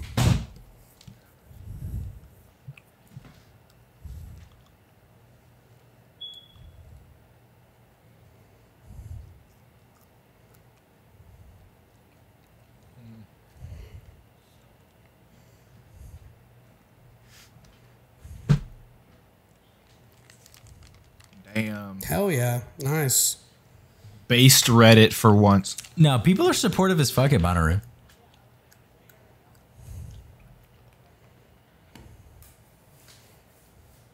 Right? And where every conversation ends with "Yo, happy Roo" and then a peace sign, and then you walk away. Throwing it out in the ether on Reddit, just like anybody in their fucking, you know what I mean? Like, good response. But dude, wait, that's actually that's actually so wholesome. I'm like, no, that's why we love, and that's the hardest thing to convey is like, dude, there was never. We're a family, guys. We're a family. People there, like, people are so fucking nice. Dude, there was never a time I felt like I was unsafe or like even being close to being unsafe. That like if I had gotten lost, I knew that I would just be able to like ask literally fucking anybody any question. You know what I mean? Like and they'll do their best to help you. They're just like, and like literally when every conversation ends with happy Roo and a peace sign, like, I mean, everyone is so nice and pleasant, and it is a great environment. And like, dude, I was going to say, speaking of the Hulu sets, the Sons of Kemet one is on there. Since y'all didn't get to see that one either, I gotta watch that. Y'all need to watch that. The King Giz and Sons of Kemet are like maybe the top two sets that I saw that weekend. I'd like to see those. I'd like to like glance at Denzel Curry's, and I'd like to see Goose too. Goose was really good. I didn't know, like I don't know much about them, but I know that they have like a super loyal fan base. Yeah, they're good. I saw about like the first 45 minutes, maybe less than that of their set. Yeah. Dude, so I didn't get to see him, but like it's funny, literally the day before Bonnaroo, he like had made a TikTok of his new song. It's like, if you smell something funny around here, onions getting peeled, or however it goes. And I was like, dude, this guy's lit as fuck. Yeah, I saw that shit on like Twitter and I saw that shit on Twitter like the day, like when I was at work, like the day before. I was like taking a shit or whatever, and I found that and I was like, yo, this guy's gonna be a Bonnaroo. But unfortunately, he did overlap with both Mountain Joy and like Billy Strings. So I was like, well, I'm not gonna. See, I didn't even realize he was gonna be a Bonnaroo until like the next day after he had played, and I was like, fuck. Really? I was like, that's a guy I would have wanted to see. I'll have to check that out. Dude, okay. I need to watch that. Speaking of, you already said the man's name, so speaking of old Billy Strings. Well, we gotta work our way down Saturday. Billy. We gotta work our way down Saturday. Brother. All right. There's a build up to that because god damn. All right. But yeah, so we started our day with the Backseat Lovers at 2:45. We actually made our 3 p.m. show that we've been missing the first 2 days. Okay. So Hell yeah, we yeah. made Backseat Lovers, and that shit was hyped. That was one of like they were late, but I think it was due to more like they were having hella audio issues because they were having like weird drum echoes and like the guy's monitor was fucking. Which like, it's Saturday, bro. You haven't figured this out yet. For real. And it was a lot of this tent. There was something weird with the audio in that area. This tent and that tent, they were having like some weird audio fuck ups. They were. But their set was still fucking dumb hype. Like hearing Kilby Girl and Maple Syrup and Pool House, and they ended with Sinking Ship. Like I didn't get to hear Watch Your Mouth, but I honestly think that since they lost about 10 to 15 minutes at the start of it because of those issues and they were late, I'm sure that they would have actually ended their set with Watch Your Mouth. But it was so fucking good. Like they're a band that now after that, for sure, if I can get tickets to a regular show of theirs, I will do it without hesitation. That shit was so fun, which is good because they were one of the ones I was really looking forward to. And so yeah, that was a vindicating experience getting to see them. That shit was dumb hype. It Really? looked fucking like, they looked crazy and they were having a good time. And I was like, this is sick. And I'm super glad that she drugged me to the All Time Low show because I was like, yeah, because she was like super excited for it, yeah, right? I was like, I don't know why you're so excited. It's All Time Low. But we went and I was like, I don't regret coming to this. This was fun. This was a good show. Yeah, we walked around for me and Vic because the people I was excited about for Saturday was weirdly like the weakest day for me. Like not weakest as in like I didn't enjoy it, but just as far as who I wanted Backseat Lovers, I agree. Mountain Joy, and Billy Strings, and then like Flume and Mark if we wanted to. We wound up doing those. Yeah. So like I walked around. I got this patch I'm gonna put on my jean jacket for too long. It's like Badass. orangish, goldish Badass. That's cool. lettering with the gramophone. This shit is so sick. I also got some Zeppelin 3 style Led Zeppelin, Nice. and then Allman Brothers with the mushroom. Hell yeah. Nice. Got that shit. And I finally bought an iron last night, so I'm gonna actually put them on my jacket. Let's go. But yeah, so me and Vic just kind of walked around and ate food during that time. Yeah, I think we saw some of Laney. Unsure. We saw some of them. Yeah. Yeah, I don't know. Yeah, but Just killing time until Mount Joy, pretty much Yeah. for us. yeah, but I didn't have a dedicated show I wanted to see until the Super Jam, and Yeah.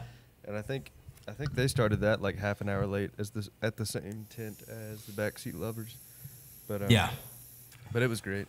They like it was thrown by Jack Antonoff, like Mr. Bleachers, and yeah, it was great. They just played like a bunch of 80s hits and brought out like all sorts of people from the festival and also people who weren't even at the festival. Like Britt Daniel, the lead singer of Spoon, was there. He sang like I'm Going Down by Bruce Springsteen. What else was there? Like all sorts of like huge hits like from the 80s that were like instantly recognizable. Who was it you sang? played, You said sang 99 Red Balloons? Didn't they play Japanese Jump? Breakfast. They played Jump by Yeah, Van Halen. Cloud sang Jump. Yeah. And Did you say Carly Rae Jepsen showed Yeah. up? She was the other Yeah, like yeah, surprise person? Oh, that's insane, dude. And she did Think if Call Me Maybe starts coming up. she did Time After Time, I think. Yeah, she And did. Hell yeah. She did another really big song too. But my favorite one was the closing song. It would have been my favorite wherever they did it in the set, but they closed with it. And it was Jack Antonoff singing Kenny Rogers and Japanese Breakfast singing Dolly Parton for Islands in the Stream. oh hell yeah! It was, Nice. Hell it was yeah. amazing. It was so good. That's so nice. Yeah, I do. I caught Blue to Tiger doing what was When Doves Cry? What did she do? Yeah. Yeah. By Prince? Prince, Yeah. yeah. It was really good. That'd probably be pretty good. The singing, I mean, you can't compare it to Prince. Yeah, Well, But- I feel like that's how When the Doves Cry is, though. Like, that's not Prince's vocal showcase. No, but like, no offense, Blue to Tiger. It was Blue to Tiger. And it's Prince. I mean, I get that. Yeah. Right. She was I like, get that. When the doves cry. I was like, put some more like But- soul into this because That's true. it's all in her bass. That's true. Prince doesn't go crazy with it, but it is a very soulful, maybe I'm just like my mother. Like, but she does a lot of like looping shit and interesting things like that. So I could see her doing some like funky shit. like with musically, the music of like it. she like slapped that bass.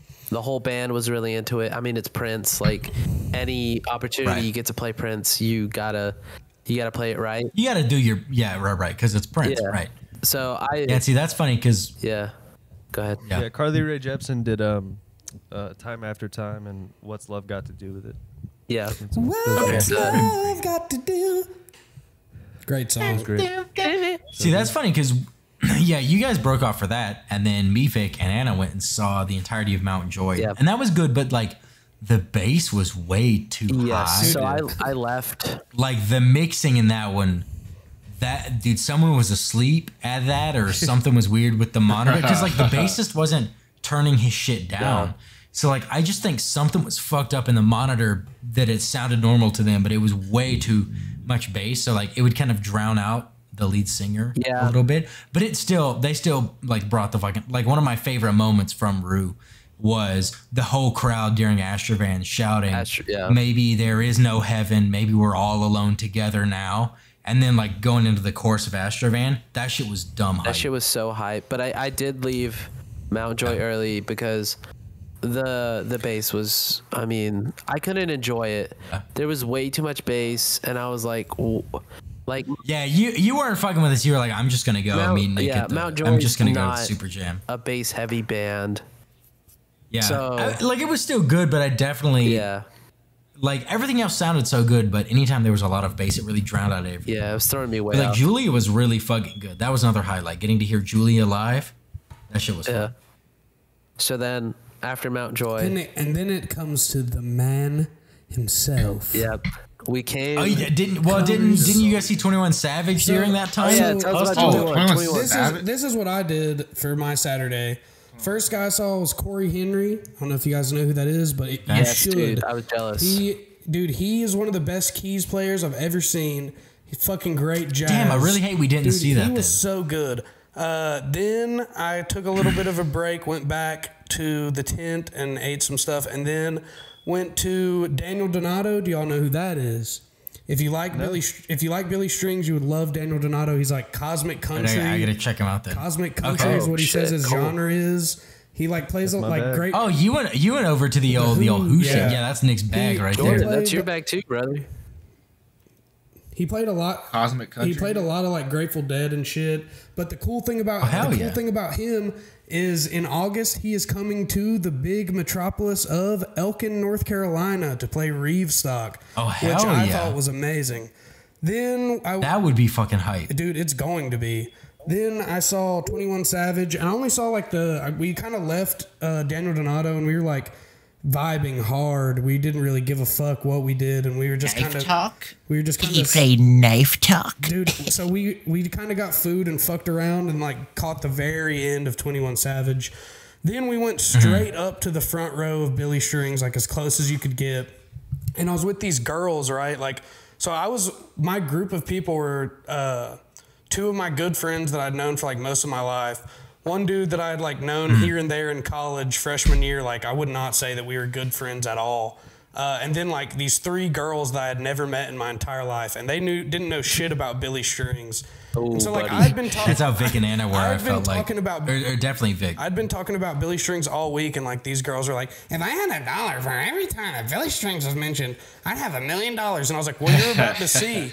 And this kind of pissed me off. So you're about to see why. One of the girls, like, as you could see, like from me going to like all these bands, like I was on top of my shit when it came to like time and the schedule and everything. Like I was on my shit. Right. Yeah. This girl comes up like while we're waiting for Billy Strings, one of the girls that came with us, and she goes, "I'm so excited to see 21 Savage." And I go, 21 was the last set here. He just finished at 7:45. We're about to go see Billy Strings. Like, first of all, like, did you not fucking look at the schedule one time today? Right, like it's been printed. Why did you come to this festival if not to see the musicians who are on the schedule of time? And so I was like, it's Billy Strings. I was like, it's Billy Strings. And then she fucking rolled her eyes, dude. And like, oh, that fucking made me mad. And she was like, I'll just stay for one song and then I'll leave after that. And I was like, you at least stay for one, like give him a chance. And so like the other girls were like, they didn't know what to expect. He starts playing and like he gets to where he was in the morning light. One of the girls that came with us crying, tears coming down her face, and she turned around and she was like, after the show, she was like, I'm dedicating my life to Billy Strings. Like, she was there to see MGK, so like it was a huge turn. Like, wait, MGK performed there? He did. Yeah, I did not see that shit. That's what she was there to see. Dude, do you want to hear "Sorry for Party"? She fucking Bro, I already cried. missed him. And then the other, the other girls, like the one that rolled her eyes, turned around to me and she was like, "I'm glad that you made me stay for at least one song." And I was like, "That's what I've been fucking telling Hey, City Boys people." up. And then City Boys up, bro. That shit was so fucking like you've been hyping up. You're like, he will melt your face. And I'm like, yeah, it's gonna be really good. He fucked. I could not have been. I could not have been adequately prepared for what the fuck that show was. Dude, he needs to drop a live album so bad. Like, dude, I want to hear. They played 11 songs. I know. Really? They stopped 4 times. Yeah, dude. Yeah. Dude, I thought the best. They played 11 songs. I thought the best part of that show was Turmoil and Tinfoil when he was like, "This one's for all y'all that are going for days, not giving a fuck about the dust, like wishing you had baby powder." He's like, "This is for y'all fuckers." I was like, dude. And then he fucking ripped me a new one, dude. Dude, that shit was crazy. Fucking from the moment where Dustin and Baggy started at the start of the set where they were like tooting and fucking around, and then they did the like intro like rundown. I was like, oh, we are locked in now. Dude, this motherfucker is a like whiz. they had the lights going crazy with dude. Some of my favorite pictures I took are like they had the Bonnaroo logo doing a rainbow flashing, and the stage lights were doing these. Like I got a picture of that. Hell yeah, it looks so good. That whole set was insane. He's a whiz with the fucking guitar effect pedals, man. He does it in a way that like I don't even. There's no transition. It's just he's playing acoustic guitar, and then now he's playing fucking like rock guitar. And now he's doing like or like the little effect where it's two-step, like the little pop. He's doing two-step bends. Yeah. Shit's fucking he's got the like echo, and then he's got the like two-step bends on an acoustic guitar. I'm like, his fingers are 80% callous because that is hard as fuck.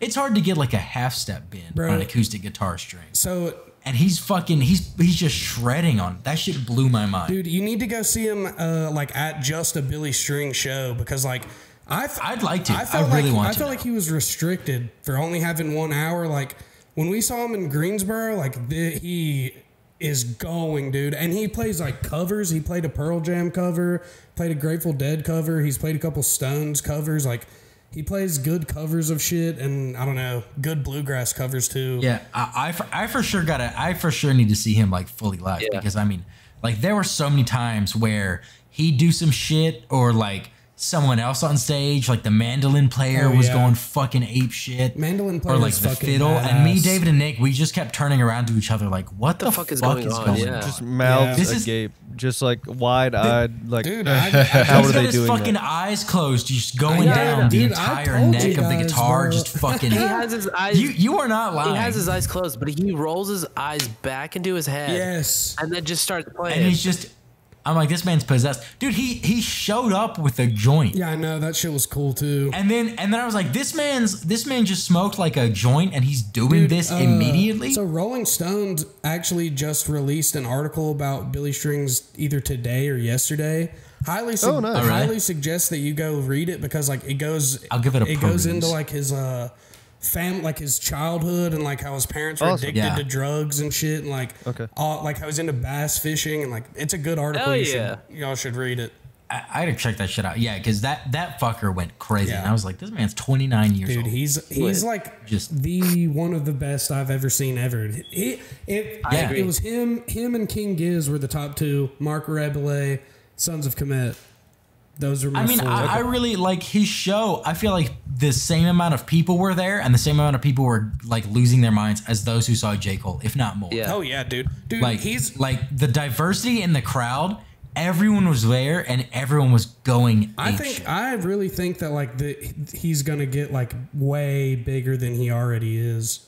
I don't know. Oh, yeah, I for don't sure. know what it Oh, is. definitely. Like he's gonna. I think if there's anybody that's gonna bring bluegrass music to the mainstream, like if he hasn't already done it, like it's gonna be him. Dog, I got fucking chills when he was like, y'all want some, we're gonna give y'all some real bluegrass shit now. And I was like, yes. Dude. I was like, yes. He's gonna fucking change the game. He's friends with Post Malone, like for I sure. said. Like him and Posty, I think are thinking Yeah, because that's the about thing. an He album. hangs out with all of these like bluegrass country he musicians, really and loves it's just Young Dolph. Like when Young Dolph died, he was fucking like upset. Like he loves that kind of shit. yeah.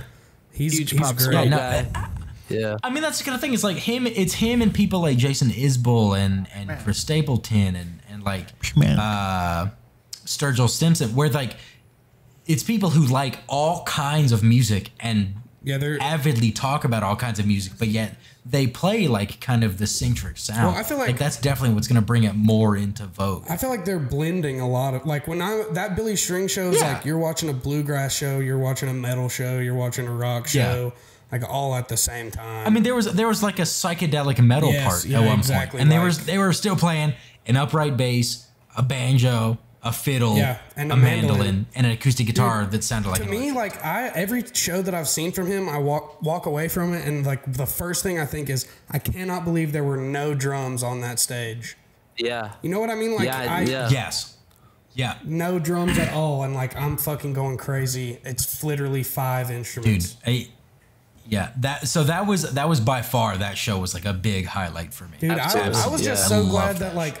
Because I knew there were a lot of people who, like, at Bonnaroo who probably, like, had never heard of Billy Strings or were just, like, you know, like, didn't know that he was going to melt their face off. And I'm glad that a lot of people got their faces melted off. Yeah, I wonder how many people left that. Because I think, like, Vic had a good time. And she is, like, not. I couldn't believe the Machine Gun Kelly girl anything cried, at all. Dude. When she cried, I was like, I was like, this guy's changing people's lives. Hell yeah. Yeah, no, for sure. Because you just have to find like the right vein of that music, and you're like, oh, this is what it's about. Yeah. Well, like this is what people like. Even me, someone who enjoys bluegrass and who had heard like his big songs, like I knew Away from the Mire and Dust in a Baggie, and I was like, yeah, this guy's good, and like I'm pretty excited to see him, and like afterwards I was just like, that was insane. He's a different. I'd never seen anything like it before. He's a different animal, dude. Truly. We like all the people in our group like had to take like a 10-minute like breather beside the rail of the stage. We were just like, where the fuck do we go now? Like what the fuck? I know. Like in a weird way, I felt bad for Tool that they were like after that the nighttime headliner because after that everyone's just like. Well, and then it was so... You gotta blow my fucking mind to impress me now, man. It was so jarring, like, Billy Strings ends, and then I immediately walk into Suicide Boys, like, it's dark as fuck. There are rave-ass bitches in there, like, kind of a scary vibe. Like, motherfuckers are, like... right, with everybody Suicide you're looking up... Kind of like... Everybody you're looking at is, like, fucked up, too. Like, you can tell. And I was just like, whoa. Like, what a change right here that I'm seeing. Yeah, right. Yeah, see, that was where after that we left and we walked back to the camp to like eat and just kind of recover, kinda, like honestly. decompress a little, decompress and then be like, do we still want to go? I was like almost asleep because like some shit was kicking in. I was like, I kind of want to, and thankfully though, David and Nick and especially Vic, she was like, get your ass up. Y'all didn't see. We're fucking going in. Y'all didn't go we're see. We're gonna go Tool? see Flume and we're gonna go see Mark. Y'all didn't see Tool. No, we didn't see Tool at all. 10 minutes of Tool. We walked in as they were ending. We were like, yeah, bro, math rock. Dude, we sat in like 8 during Tool. Like we weren't like really actively listening to it at all. But this is what I'll say. I haven't listened to many Tool songs, like literally any Tool songs before Bonnaroo. The guitar shit, like I'm a big fan of like people that can shred. Those motherfuckers can shred, but as soon as the singer opened his mouth, I was like, shut up. I don't want to hear this anymore. Man, I've tried Tool and I just am not a fan. Like at all. Yeah. I just don't get it. I just don't get to it. It was good to see live, but like I'm not going to be putting it on the Spotify anytime soon, I don't think. Yeah. We went to Flume and we were like. Same thing with him, dude. Honestly, that's. Yeah, this shit's kind of ass. That's another like rapper dilemma where it's like better almost for me to not know what this guy looks like or does and just hear the song on my phone. Yeah, Flume. I still like. I will listen to like Drop the Game and some other shit like the by one, him. But like, what about you? the visuals were cool. The visuals were really at cool. first. Like the racing wheel that you mentioned earlier that was like warping. That was hype, and I was like, yo, this is about to be crazy. And then where we were standing, there was like no bass, and I was like, this music needs bass. Well, dude, my thing was like, for some reason, I thought it was going to be not one guy. I didn't know anything about the dude beforehand, and I just thought it was going to be like, I don't know what I thought it was going to be, but I knew it. I knew from the get go like that it was just going to be like the electronic artist, and I was just like, man, they're like, this show would be hype on the what stage, but on the which stage, I was like, this is just lacking everything it needs. It was packed for like, that it needs show, a bigger though. crowd. I thought it was more, packed. dude. There were so many people. Because like we were back at like the big trees, and we were like halfway in the audience. Yeah. We had sat down and like before it had gotten busy, because I had went to go see. Nah, I'd seen Tool, but we had just sat down and like we're waiting for him, and motherfuckers were just packing in behind us. We were like, I guess we got to stand up. Yeah. And then some dude bent down while we were sitting down. Had to have been an undercover cop, and he's like, "Y'all got any Molly? Y'all got any Molly for me and my friends?" And I was like, "Do I look like?" Yeah, that's weird as fuck. My friend was like, "Do we look like Molly guys?" And he was like, "Well, what does a Molly guy look like?" And I was like, "I bet you're fucking trying to find that out, man. Good luck." You're fucking narc, bro. Fuck off. Get the fuck out of here. That's kind of weird that they wouldn't check for that stuff, but have Undercovers. undercover cop there. I mean, it probably wouldn't have been like the festival doing that. It probably would have been like the local But like PD being like, we need to get a good bus for the fucking paper. either that or it was actually a dude. Boys that, like, Festival's in town this weekend. Come on, we're gonna All get these him. fucking No, they're these, just it's the these we're about to get these fucking libtards. Now all right? the townie cops Bunch are of hippies. The townie cops are like, hey, if we can just get 5 arrests, I'll have all the Molly I need for the whole year. Yeah, for the year. these beatniks coming in here to our town. You go doing their Molly water. You get the pot, I'll take the Molly, you get the Coke, you get the shrooms, you get the acid, and we'll have us a damn party this weekend, boys. But yeah, so that's fucking, that is weird. Yeah. That is narc behavior. I was either like, you're a 100%. narc or you're just desperate. You're a desperate little man. But I didn't have any. So, in real life. Yeah. No. Yeah. So we left Flume. Literally, I think we saw like what Mark started at 1. We got there probably at like 12:50. Yeah. So we probably left. We stayed at Flume. We heard the songs we knew, and we were like, so y'all weren't. All right, we're gonna walk. Y'all weren't in the tent for Mark, right? No, we were on like we were barely in the tent. where the tent. Okay. Yeah, we were barely inside. So the tent. one of my favorite moments of the whole weekend, like we were standing there and we didn't know that he was behind us. Obviously, like we thought he was coming. And wait, dude, that shit was crazy. But dude, okay, that blew our minds. We were like, this was before this. Like we were just waiting, like looking at the stage, and motherfuckers had beach balls. And I don't know if they did this last year, but they were just playing a simple game of like try to hit the fan with the beach ball.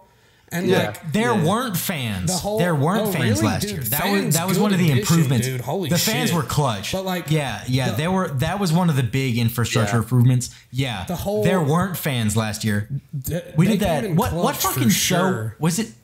Was there in Japanese Breakfast where there was that big green ball that people were hitting up and finally it hit it and it spun like 15 times and then popped and the whole crowd like lost their shit. Well, like when we were doing ours, like the first time it made it, the whole crowd lost their shit. And like since he was late, we had like another 5 minutes of doing it. So like there were probably 10 balls that like hit the top. And then even the ones that missed, the whole crowd would be like, oh, and then like it's like in soccer where someone's about to take a shot on goal and the whole crowd goes, oh. It was just the perfect it was the perfect beginning vibe for like that set because like they were just fucking around. It was funny as shit, and then this motherfucker was running naked to the stage. 10 minutes later. The back of the crowd where we were, I don't know if it was like just me getting a little, and I don't get paranoid on shit, but like I was like the crowd, you could feel like everyone was getting like, at least where we were, people were getting like a little antsy because he hadn't started. And I was like, there's a lot of tension in the air. I really hope he starts soon. I think, and then he finally started, and then I was able to like get into it. But for the first like 5 minutes, I was like, please please just let the crowd like settle down. I could Let's tell fucking that everybody in that crowd was like either tripping balls or rolling or like fucked up. Yeah. Just, Dude, you know what I mean? so Like, many people were fucking like roll. Like when he did the part where are he was you guys like, rolling? Who's rolling? "Who out there's fucking rolling or whatever?" Everyone around us was like, "Yeah!" I was like, We're tripping. Not me, bro. Together. It's so funny, dude. Yeah. That shit was dumb hype with the flamingo fountain at the end. Jumping That into was the crowd with the sick. champagne, I think, was the most badass. He was like, "Do you guys mind if I've been making shit all day? Can I just have a little drink?" What'd he say? He was like thirsty he's or like, something? He's like, "Can I just have a little drink with you guys?" And he was like, everybody's screaming. Daddy's He's like, thirsty. "Okay, I'm just gonna have a drink." And he just fucking like walked down, jumped up, spraying shit, jacking off the champagne bottle. You know, it was awesome. Right. As one does. Yeah. As It was one does. awesome. Yeah, that shit was hype, but after doing it, I was like, okay, never again unless I really want to fucking see someone. It was so late. I was fucking Dude, dead. I went after that. I went and saw Pigeons playing ping pong after that. Fuck. We thought about it and we were like, band name? no. Yeah, they're No, really cards. good. You Actual should check them pigeons out. playing Yeah, ping and they- pong. Yeah, Dude, they've got the They set up like a paddles, glass arena Yeah. of just like two pigeons, It was just like like golf. Everybody duking it was out. really quiet the whole time while these pigeons were like Chinese level. We were just like, fucking everybody's Best in their sleep I tripping got balls. Like, the holy whole shit. weekend. Are you guys seeing these fucking pigeons, bro? It was the worst sleep because they turn up the sound so you can hear the ping pong balls from like a mile away. You know, it's like all I heard last night was ka-ting, ka-ting. Yeah, they were really good. And then okay, Yeah. so like moving on to Sunday. Don't mean to be too quick, but I'm tying in 2 points here. The Hulu set and Tash Sultana. If you watch the Hulu set, you can see me. Hey, Because I was nice. like almost. We had gotten into like where the VIP viewing was, and we were like almost touching the stage. How'd you fucking get in there? Dude, they were just letting people in.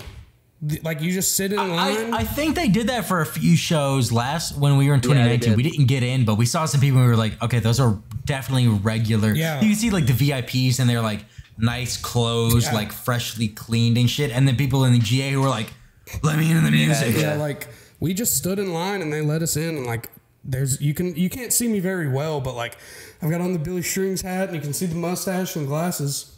It's me. Hell yeah.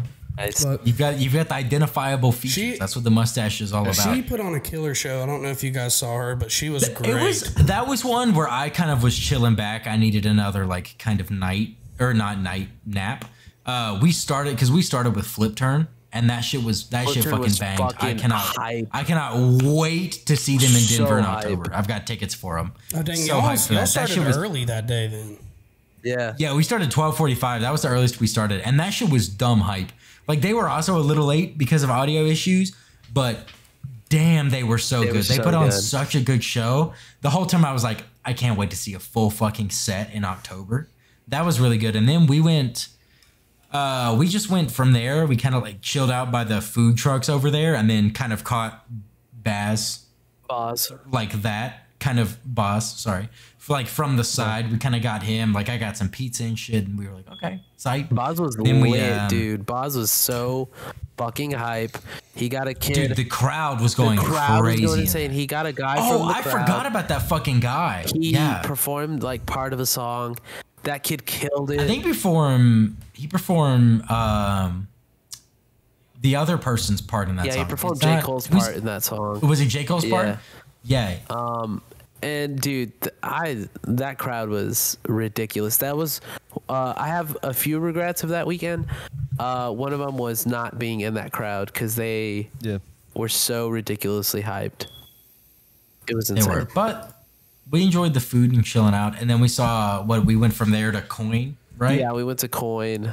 Yeah. I saw Nathaniel Rateliff like while Tosh was playing a little bit. Oh, And yeah. he was good. Yeah, that's right. That's right.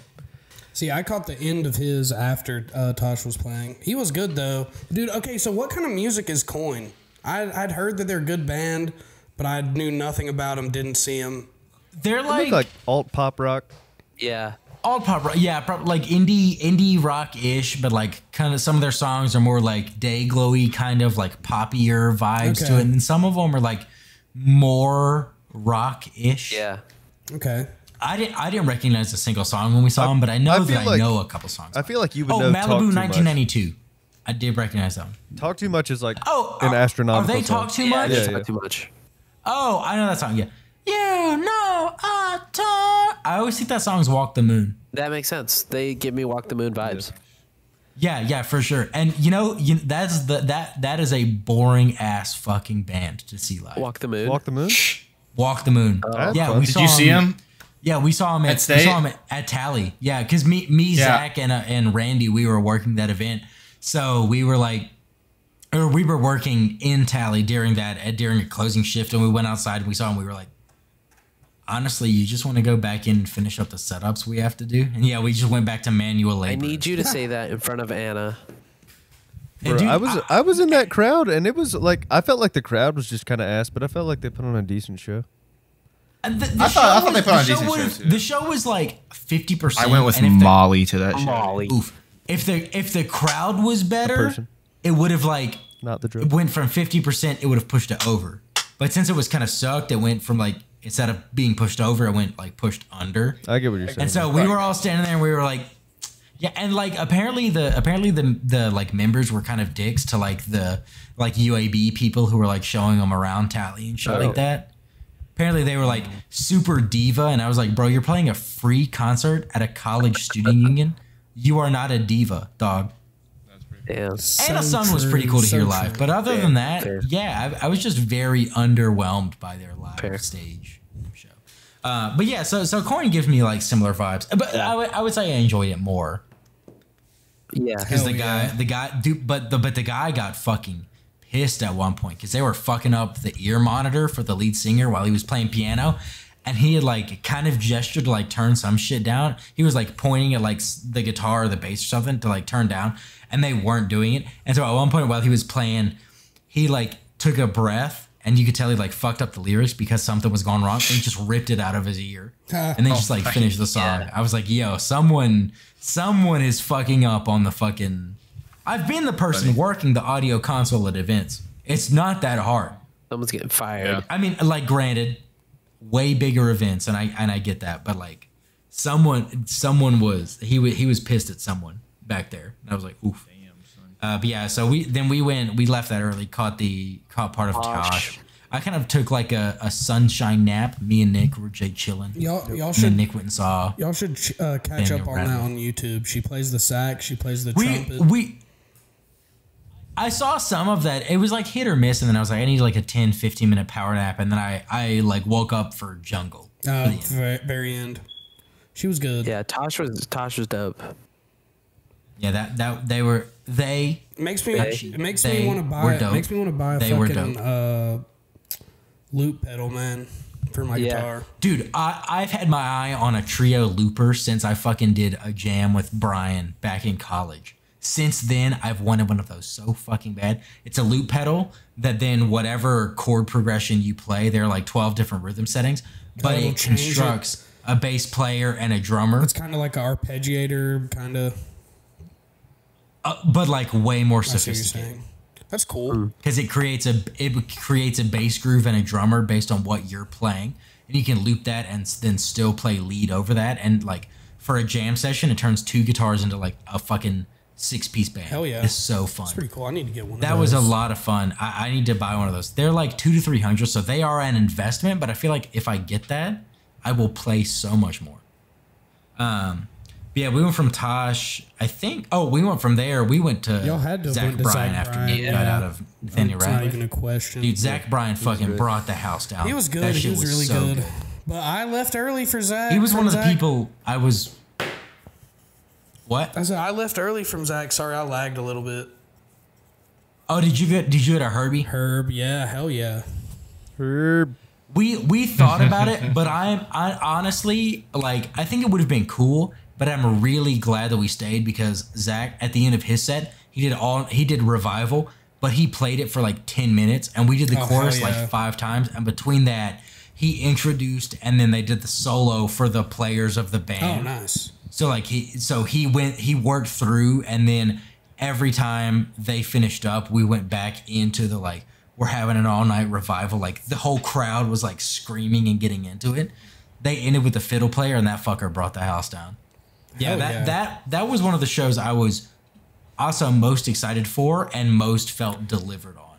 That shit was so good. Me and Nick, we kept every song, we kept working our way further in the crowd as more and more people were like, yo, this is some country shit. Dude, he was good. Yeah. I saw the songs I wanted to see. But then Herbie, the highlight for me, I left early from him too to get like a good spot for Steve.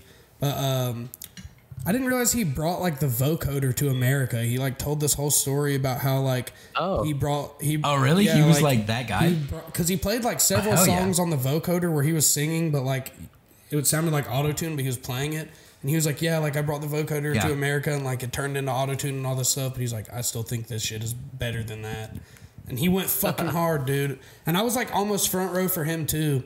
It was crazy. Like, I don't know, just like this dude's a jazz legend, still like living and breathing and like coming to play. I know. And that's why I really, like, if I was more into jazz and more into him, I might have left early. But I'm really glad that like my experience was better because I stayed for the end of Zach. Well, yeah. Like that dude, hearing Something in the Orange and From Austin, Highway Boys, Snow, Godspeed. Dude, he played probably like in an hour, he probably played like 14 or 15 songs. Yeah. He was just going fucking one to the other. He's no Billy String. And dude, he played Snow. Well, right. It's like country, but not like that kind of shit.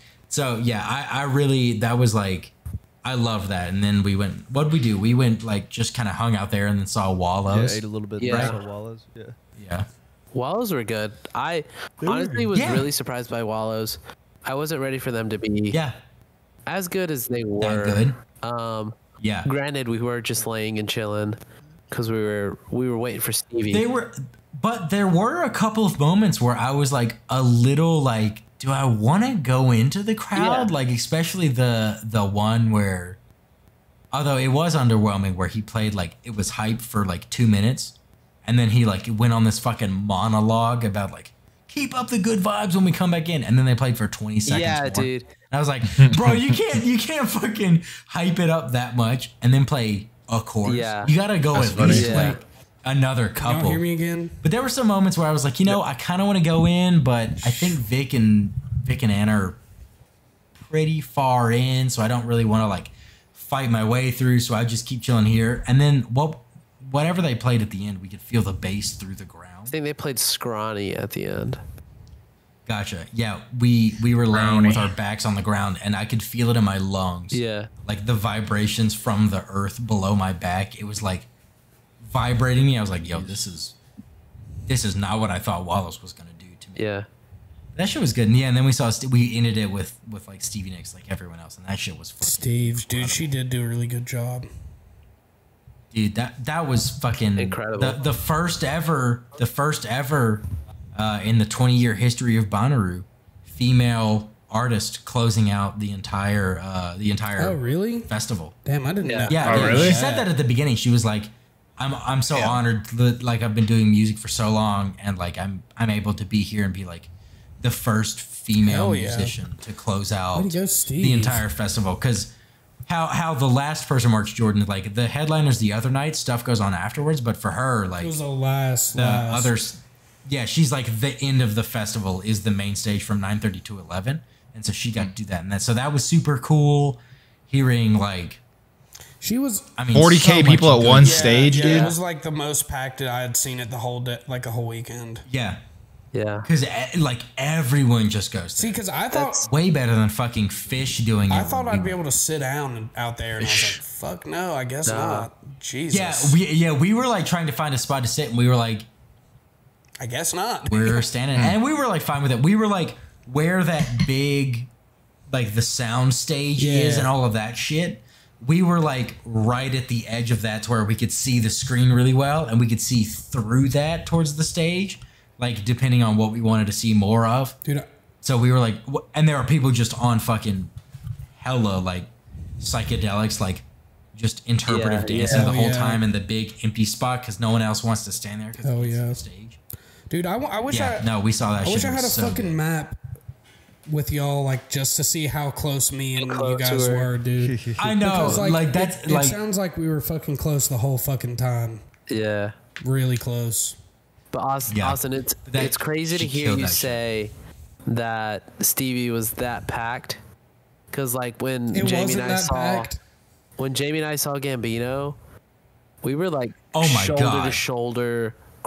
He wasn't even one of the main headliners. He was at like that 9 o'clock slot that like Billy had, and that shit was. We were probably. I mean, we were decently close to the front, but me, David, and Vic, we were like shoulder to shoulder, couldn't move at all either way. Like we kept having to kind of turn sideways to like box people out to like have room to like exist. That's what some of the people from Elkin said. Most people were that like if you were front row for like or like people from Elkin, because we had another group of like 6 people from Elkin that I knew that had went like just stayed at a different spot. But they had some of them had went in 2019, and they were like, if you were front row at the what stage, it's going to take you 40 minutes just to get out of there. And like, you know what I mean? I mean, we saw the Avett brothers at like 6:45 to 7:45, and they saw Gambino at 9, and we just stayed in the same spot. Like, I was like, David, stay here. I'm gonna go find Vic because she's towards that entrance. I'm gonna go get her and bring her back here.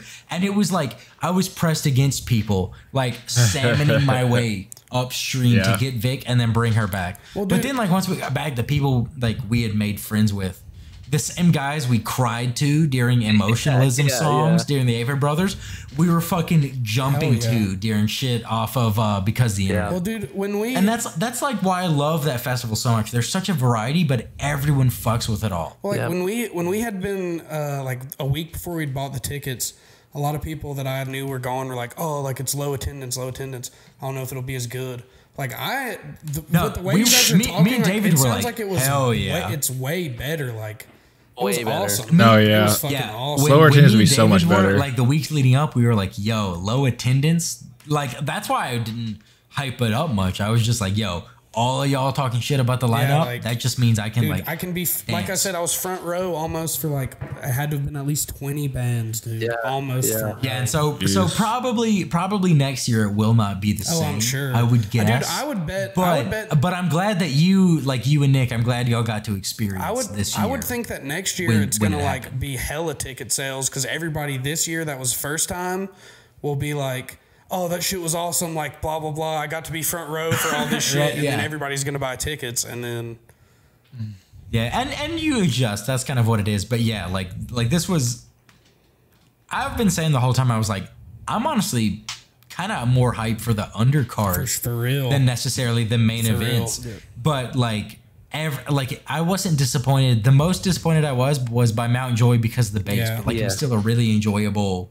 It was still a really good time. And then, dude, so to like, me, it was crazy that like some of these bands were like bands that I was like, if I get the chance, like to see these guys, like once in a life, like King Giz for me was one of those bands that I was like, maybe I'll get to see them one day. Bro, come out. And the Red Rocks tickets are dumb cheap, and they're putting on a 3-hour show. They're coming to Asheville, but their shit is sold out. Asheville in October as well. Last time I checked, Red Rocks still had tickets. I'm sure it's sold out now. Red Rocks is cheap.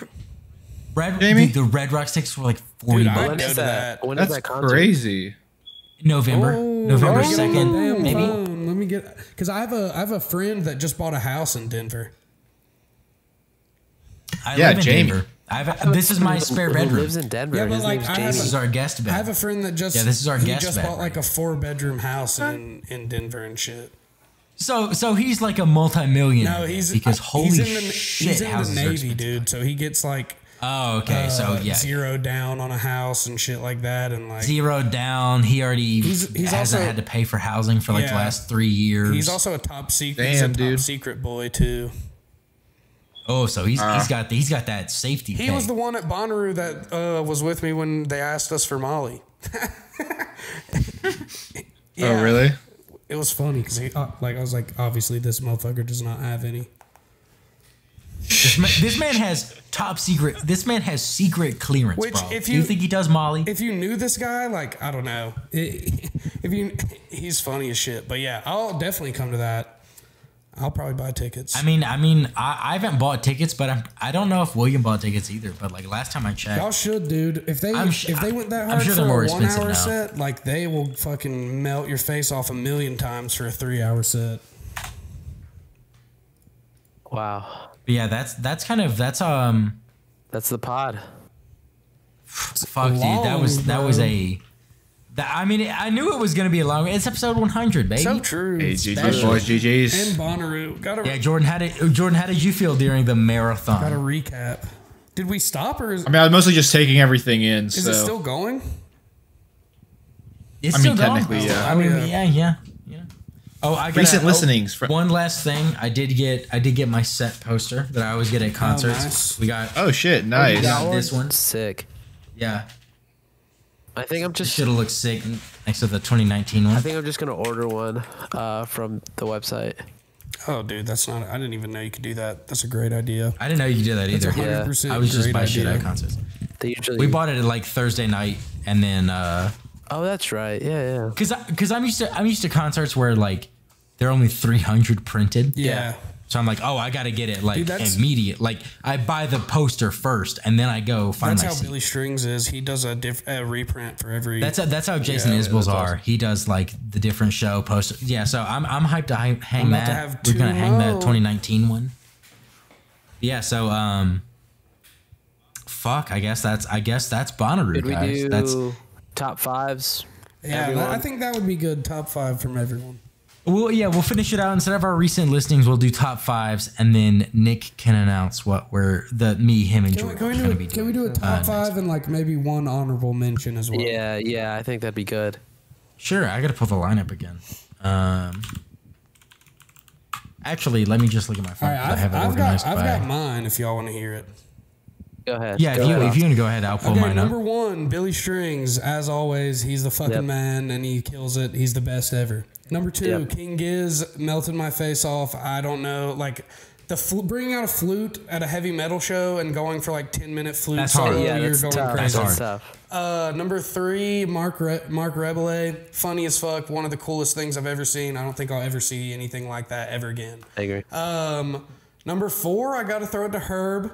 He was fucking badass. Okay. Nice. And number 5, I got to put it at Daniel Donato. I can't believe he's coming to Wow. Elkin, North Carolina. Dude, that is dumb I hype. know, dumb right, hype. dude? Come to Elkin, bro. The festival tickets are like $40. It's a whole festival in like the dude that owns G&B's backyard. Come. Anybody listening to this? What? Come to Elkin, When? Reefstock, August 5th and 6th. It's a 2-day thing, I think, maybe. Fuck, I won't be able to. I definitely will not be able to afford airfare and Damn. PTO for that. But Yeah. Then honorable mention, Corey Henry. Fucking one of the best jazz sets I've ever seen. Wiz on the keys, he kills it. His most recent song on Spotify, I think he released the day before he played at Bonnaroo. It's really good, called Something New. Check it out. That's my top 5 and honorable mention. Nice. hell yeah. I have mine ready. Number 1, I would say Bleachers, just for all the emotional Yes. kind of support that they gave me throughout the whole festival. Number 2, I went with Billy Strings. Fucking melted every part of my body, and turning to the guys and turning to Anna and Vic and all of us just having our mouths open was like a highlight of the trip for me. Number 3, Brook and the Bluff. Really the moment where I was like, hell yeah, we're at Bonnaroo. This is what I'm here for. Number 4, Mark Rebier. I knew some of his stuff. Like I would catch him on YouTube and like TikTok, but like actually seeing the guy make music in front of you and just be a silly goose time on stage was really nice. Yeah. And then last but not least, Stevie. I thought Stevie brought the house down. It was super cool to just kind of like Stevie Nicks, we grew up with like Fleetwood Mac and like listening to those old classic bands, and Stevie just fucking killed it. Played some Led Zeppelin. It made me cry twice actually when she did her little tribute to the war. in Ukraine.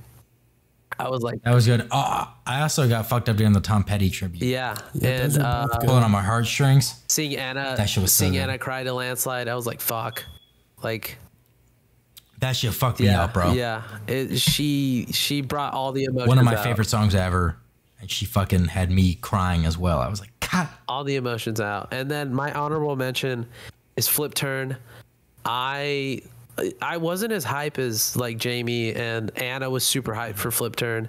I wasn't as hype. Vic was too. We were both hella hyped. I was like, oh, Flip Turn. Like I listened to their stuff. You know, they're good. But it was like their stage presence. They're like a new band. It was really the moment, and it was super cool to see them like really take in a Bonnaroo crowd. Dude, there were multiple times where they like could not believe the cheering that they were going on. Like the lead singer had to like take a step back and be like, holy shit, you guys like our shit this much? Yeah, it was really adorable. They all seem Cool. pretty like young, and like they're gonna be doing this for a while. And just seeing like Jamie, Vic, and Anna go off to Flip Turn was dope. So Nice. those are my picks. Nick, do you want to go next? I'm announcing the album next week, right? So should I go last? Or you That's a want me good to go? point. So then I will go next. Number one, Billy Strings. I honestly think like overall that shit just blew my mind, like ridiculously. Number two, Flip Turn. They were probably the band I was most hyped for, and then they delivered. Zach Bryan, that fucker brought the house down as well. Like I loved every minute of that shit. Screaming the lyrics to Something in the Orange and hearing him play Snow and just all kinds of shit. It was so good. Backseat Lovers, I think, might have been on my number 4. I wish their set was a little longer and they didn't have those issues at first, but it still fucking banged. Mountain Joy, even with the bass, like that was a band I was very, very excited for, and they delivered on like hearing like Julia live and hearing some stuff off Orange Blood and like the crowd shouting during Astrovan together. It was a very good experience all around. And I think my honorable mention is honestly going to be Mark Rebier. Like that was a show.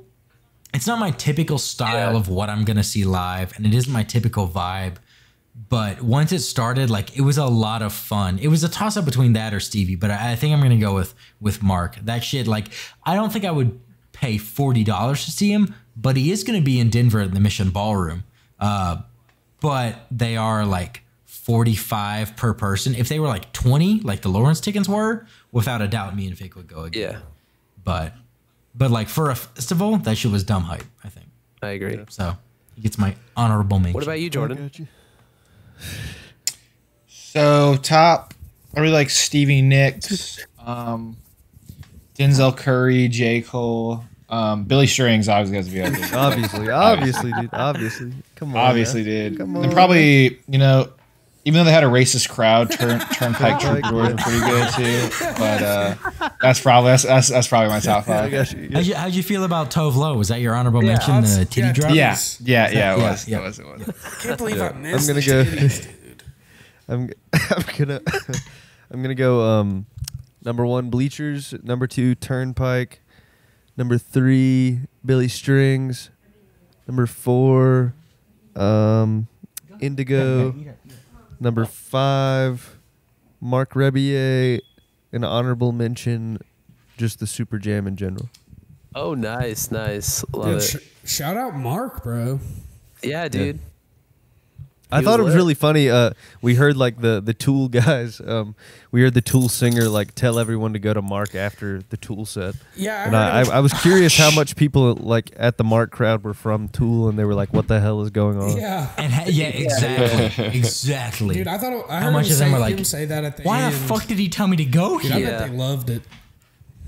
Yeah, it was cool. Honestly, it probably tickles the same part of the brain where it's just like dumb, loud noise that you're like, yes. Yeah, You can do math to it. So yeah. Yeah. 2 plus 2 equals I feel bass. like 2 would be a good break. Like you're just listening to Tool for an hour and a half, and you're like, Yeah. now time to go watch some funny ass shit after watching like dead bodies and skeletons on the screen for. Strange that no one mentioned Pucifier. Dude, I saw a little bit of their Interesting. stuff. It was interesting. I heard some of it and I was like, this is like somehow, because I hate Muse, this is worse Muse. Fair. They were wearing some sick outfits too. Dude, I was not into this at all. I was not into it at all. And there were people wearing merch, and I was like, I'm glad you found that for you. That was a walking by band for me. I was just walking by for that one. Oh, absolutely. That was I am not going to stop and tune. Yeah. So yeah, I mean, I guess that's a wrap on the Bonnaroo, recap, episode 100. Yes, it's a long one. But if you listened all the way through, you should probably go next time they have it. You should go. Well, you shouldn't go. Don't go. So that we. Yeah, don't go. Don't go. Leave space for us to dance in the crowds. Don't go. Don't go. But yeah, I mean, I guess there's. That's it, thing. right? Nothing else? Yeah, Nick, you wanna tell us what we're gonna be listening to next week? Yep. I think I'm gonna make a playlist for Sunday this week. So there'll be there'll be a new nice Nick's mix for episode 100. Yes, David's also been making playlists I've been as well. Depression healing playlist. I'm trying to make the world. They are not podcast sanctioned like Nick's, make but the however, world a better place. But I'm trying. Follow him on Twitter at Mavdar, MAV. I forget if it's a 3 or an E on my Twitter. DAR. know his own Twitter handle, bro. I don't know it. I don't. It's MAV3DAR on Twitter, and on Instagram, it's Dave Marty, 2 T's, 1 Y. It's a long Instagram handle. Dave Marty, 2 T's, 1 Y. Yeah, all together, all one word. Yep. Yeah. There's a random that underscore. Will be in the but description of this figure it podcast as well. Yeah. But next week, next week we're gonna do "Gone Now" by Bleachers. So. Hell yeah. There we go. I have not listened to any music by Bleachers, so I'm excited. Any music? Probably not. Are they Roller Coaster? Yeah. You haven't heard that was the shoulder song. I have heard that song. Yeah, I want to get better. I know it. Yeah. Heard it. I want to get better. I do not know that That's song. a really good one. That's the only one that I knew. Yeah. I got you. Hell yeah. Well, I'm excited to be learned. I thought about doing their new album, but this is one that I need to revisit, and like one that he played songs from at the show, and I was like, I remember listening to that album, I think in college, in like early college, and not liking it that much, and hearing the songs live and being like, these are incredible, and then I listened to them again after the show, and I was like, how did I not like these? I had that exact same feeling with Something More Than Free. Oh yeah, by Jason Isbell. Yeah, yeah. Had that. I saw him on that tour. I didn't fuck with that album. After that, I was like, this shit fucking bangs, dude. Yeah. So I just went through. I went through the album Gone Now. I think that's my favorite Bleachers album. Yeah, like Hate That You Know Me. Like Hate That You Know Me So Well. I forget the exact title, but that was like one of my favorite songs of the whole show. Like I love that song. Oh, Nick, you mentioned a Bonnaroo, you wanted to say something about the band Flip Turn after we saw them live? I did really enjoy their set. I know I shat on them a little. I didn't even shit on them that bad in the episode that we did. Like I just kept my mouth shut because I didn't love listening to the EPs that we talked about. But their live show was. And then really you good. gave them a 4. Yeah. Give them a 4 out of 10, Nick. Yeah. You said you wanted to. I mean, I don't issue a what? After that, I think I said a retraction. Like, if you want me to re-rate it, I'd only re-rate it to like a 5 or 5.5. But like, their live show is ill. Their live show was very good. It was interesting to like not really want to ever put their music on in the car that much, and like. and still have a really great time at their show. But because their shit fucking bangs, bro. It speaks to the soul. Yo, their rendition. The song "Hippies" at Bonnaroo. That shit was hype. That was so cool. Hearing the whole crowd say "so fucking trippy." Their rendition of Space Cowboy from Cowboy Bebop was immaculate. That was so dope. Yeah, what was it? It was a song off the new album they're putting out that was like inspired by. Well, no, it's so they kind of covered it. I think it is inspired. I think they have to say inspired by for legal purposes, but they said inspired by Cowboy Bebop, and I was like, weeb shit, and it was so fucking good. Fuck, dude. I was like, I have no idea what this is, and it was like, oh shit. I'm ready for I fuck with this. more bands to cover like anime, just BS. I mean, they've already put out 3 lead singles from that album, so it's got to drop sometime soon, right? I'm down. Yeah. Well, hype. I'm excited to actually learn about Bleachers instead of just having David, Nick, and Adam say, hey, listen to fucking Bleachers. There you go. I'm excited to actually... They're immaculate. One of the best bands ever. If Nick makes it to next week.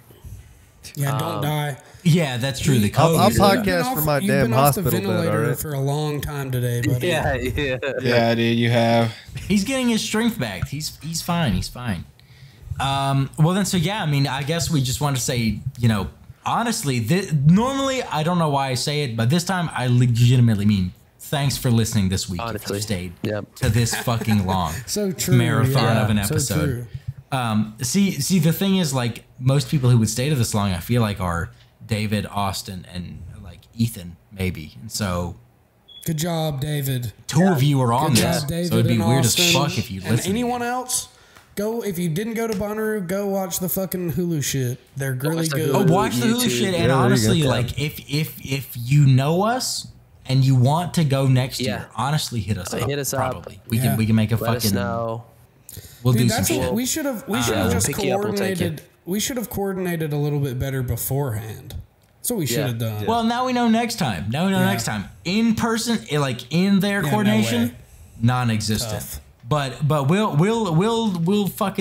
do some shit more for next time for sure. Absolutely. But yeah, so thanks for listening this week, and thank you for celebrating our 100th episode Rue recap episode with us. It's been a hell of a weirdly long time that we've been doing this most every week. So yeah, just, you know, shout out triple digits. Most people don't live this long, so that's a cool metric. We're starting a fund for Jordan to go to Bonnaroo with us next year. No, dude. No, Jordan can pay his way. All right, we don't. But I'm not though because I don't like any of the bands. That's what I'm saying. A fund, bro. A fucking MGK girl 180 on fucking Billy Strings. Anything can happen at Rue, Jordan. Anything can happen at Rue. But like, there's not even enough people that I would like. That'd be worth like the experience. I think would be fun. I do think it'd be fun, but there's not like there's Jordan, no one like I look forward to like J. Cole and like it's the price of like 5 nice dates. Yeah, and dude, one thing that nobody said, but I'd like to say now, the food there fucking good. Hell yeah. Like it was expensive, but damn, like it's not like when you go to the like the state fair and you eat like dog shit food and pay $20. It's like I just paid $17 for the best chicken sandwich of my life. Yeah, dude. Did you get the quesadillas? They were fucking great too. They were fire. Yeah. Anyway. So we'll see next year with Jordan. We'll shout out Hattie we'll Beats. reevaluate. But I'm just saying for popping my Hattie Beats. It's not I got you. that much money. Yeah, hey, I'll come with you guys to one if you come with me to mine. What's yours? Bro, if we go to Rolling Loud, I'm maybe not Rolling Loud, maybe like a Summer Smash or something. We can figure something out. If you can find a hip hop festival, if Young Thug doesn't go to jail and you can find a hip hop festival with Young Thug, I will go. That's your one stipulation is Young Thug has to be there. If Young Thug is going to be there, yes. I think Young Thug was at Rolling Loud Miami. I didn't watch him though because supposed to be at Bonnaroo last year. yeah. Oh really? If we want to fucking he was on the last year, dude. The fucking just hope he doesn't play Barter 6, dude. Were painful to watch as they were bad. Yeah. But anyway, where was I in the fucking outro? I don't know. But anyways, thank you for joining us. It's been a hell of a ride. 100 episodes. We want to do something special. We made it a fucking marathon. Honestly, after editing, since I don't cut in music for this, I still think it will not be our longest episode. Fair.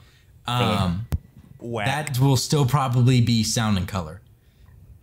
Fair. that we were on one. But yeah, you know, be sure to listen to the Bleachers album as much as you want. Can I join the discussion with us? It will be a next week release. We're not taking any more time off. I'm editing that on Friday. I'm editing this on Friday. Unless Nick this will drop. dies. Bleachers will be next week. Yeah.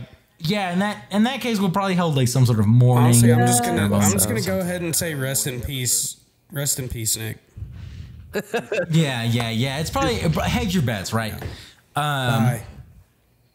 But yeah, once again, if you want to keep up with the show, share your thoughts about this week's episode or the show in general, I guess. Check out the socials. We're on Twitter at ListUpPodcast, Instagram at ListenUpPod, and on TikTok. Once again, it'll be in the link tree at those accounts. I do not remember, and I don't have anything posted. But yeah, so those and then our personal handles and the merch link are going to be in the description of wherever you found this episode. And also, finally, if you enjoyed this episode, if you wanted to throw a rating, a review on your respective platform our way, if you're on YouTube, like, subscribe, post notifications, I guess. Yeah. That's something you can do there. Tap the bell. That'd be great. Ring that little ding ding, you know, that shit. True. Yeah, so other than that, for now, we'll catch you next week, and remember to listen up.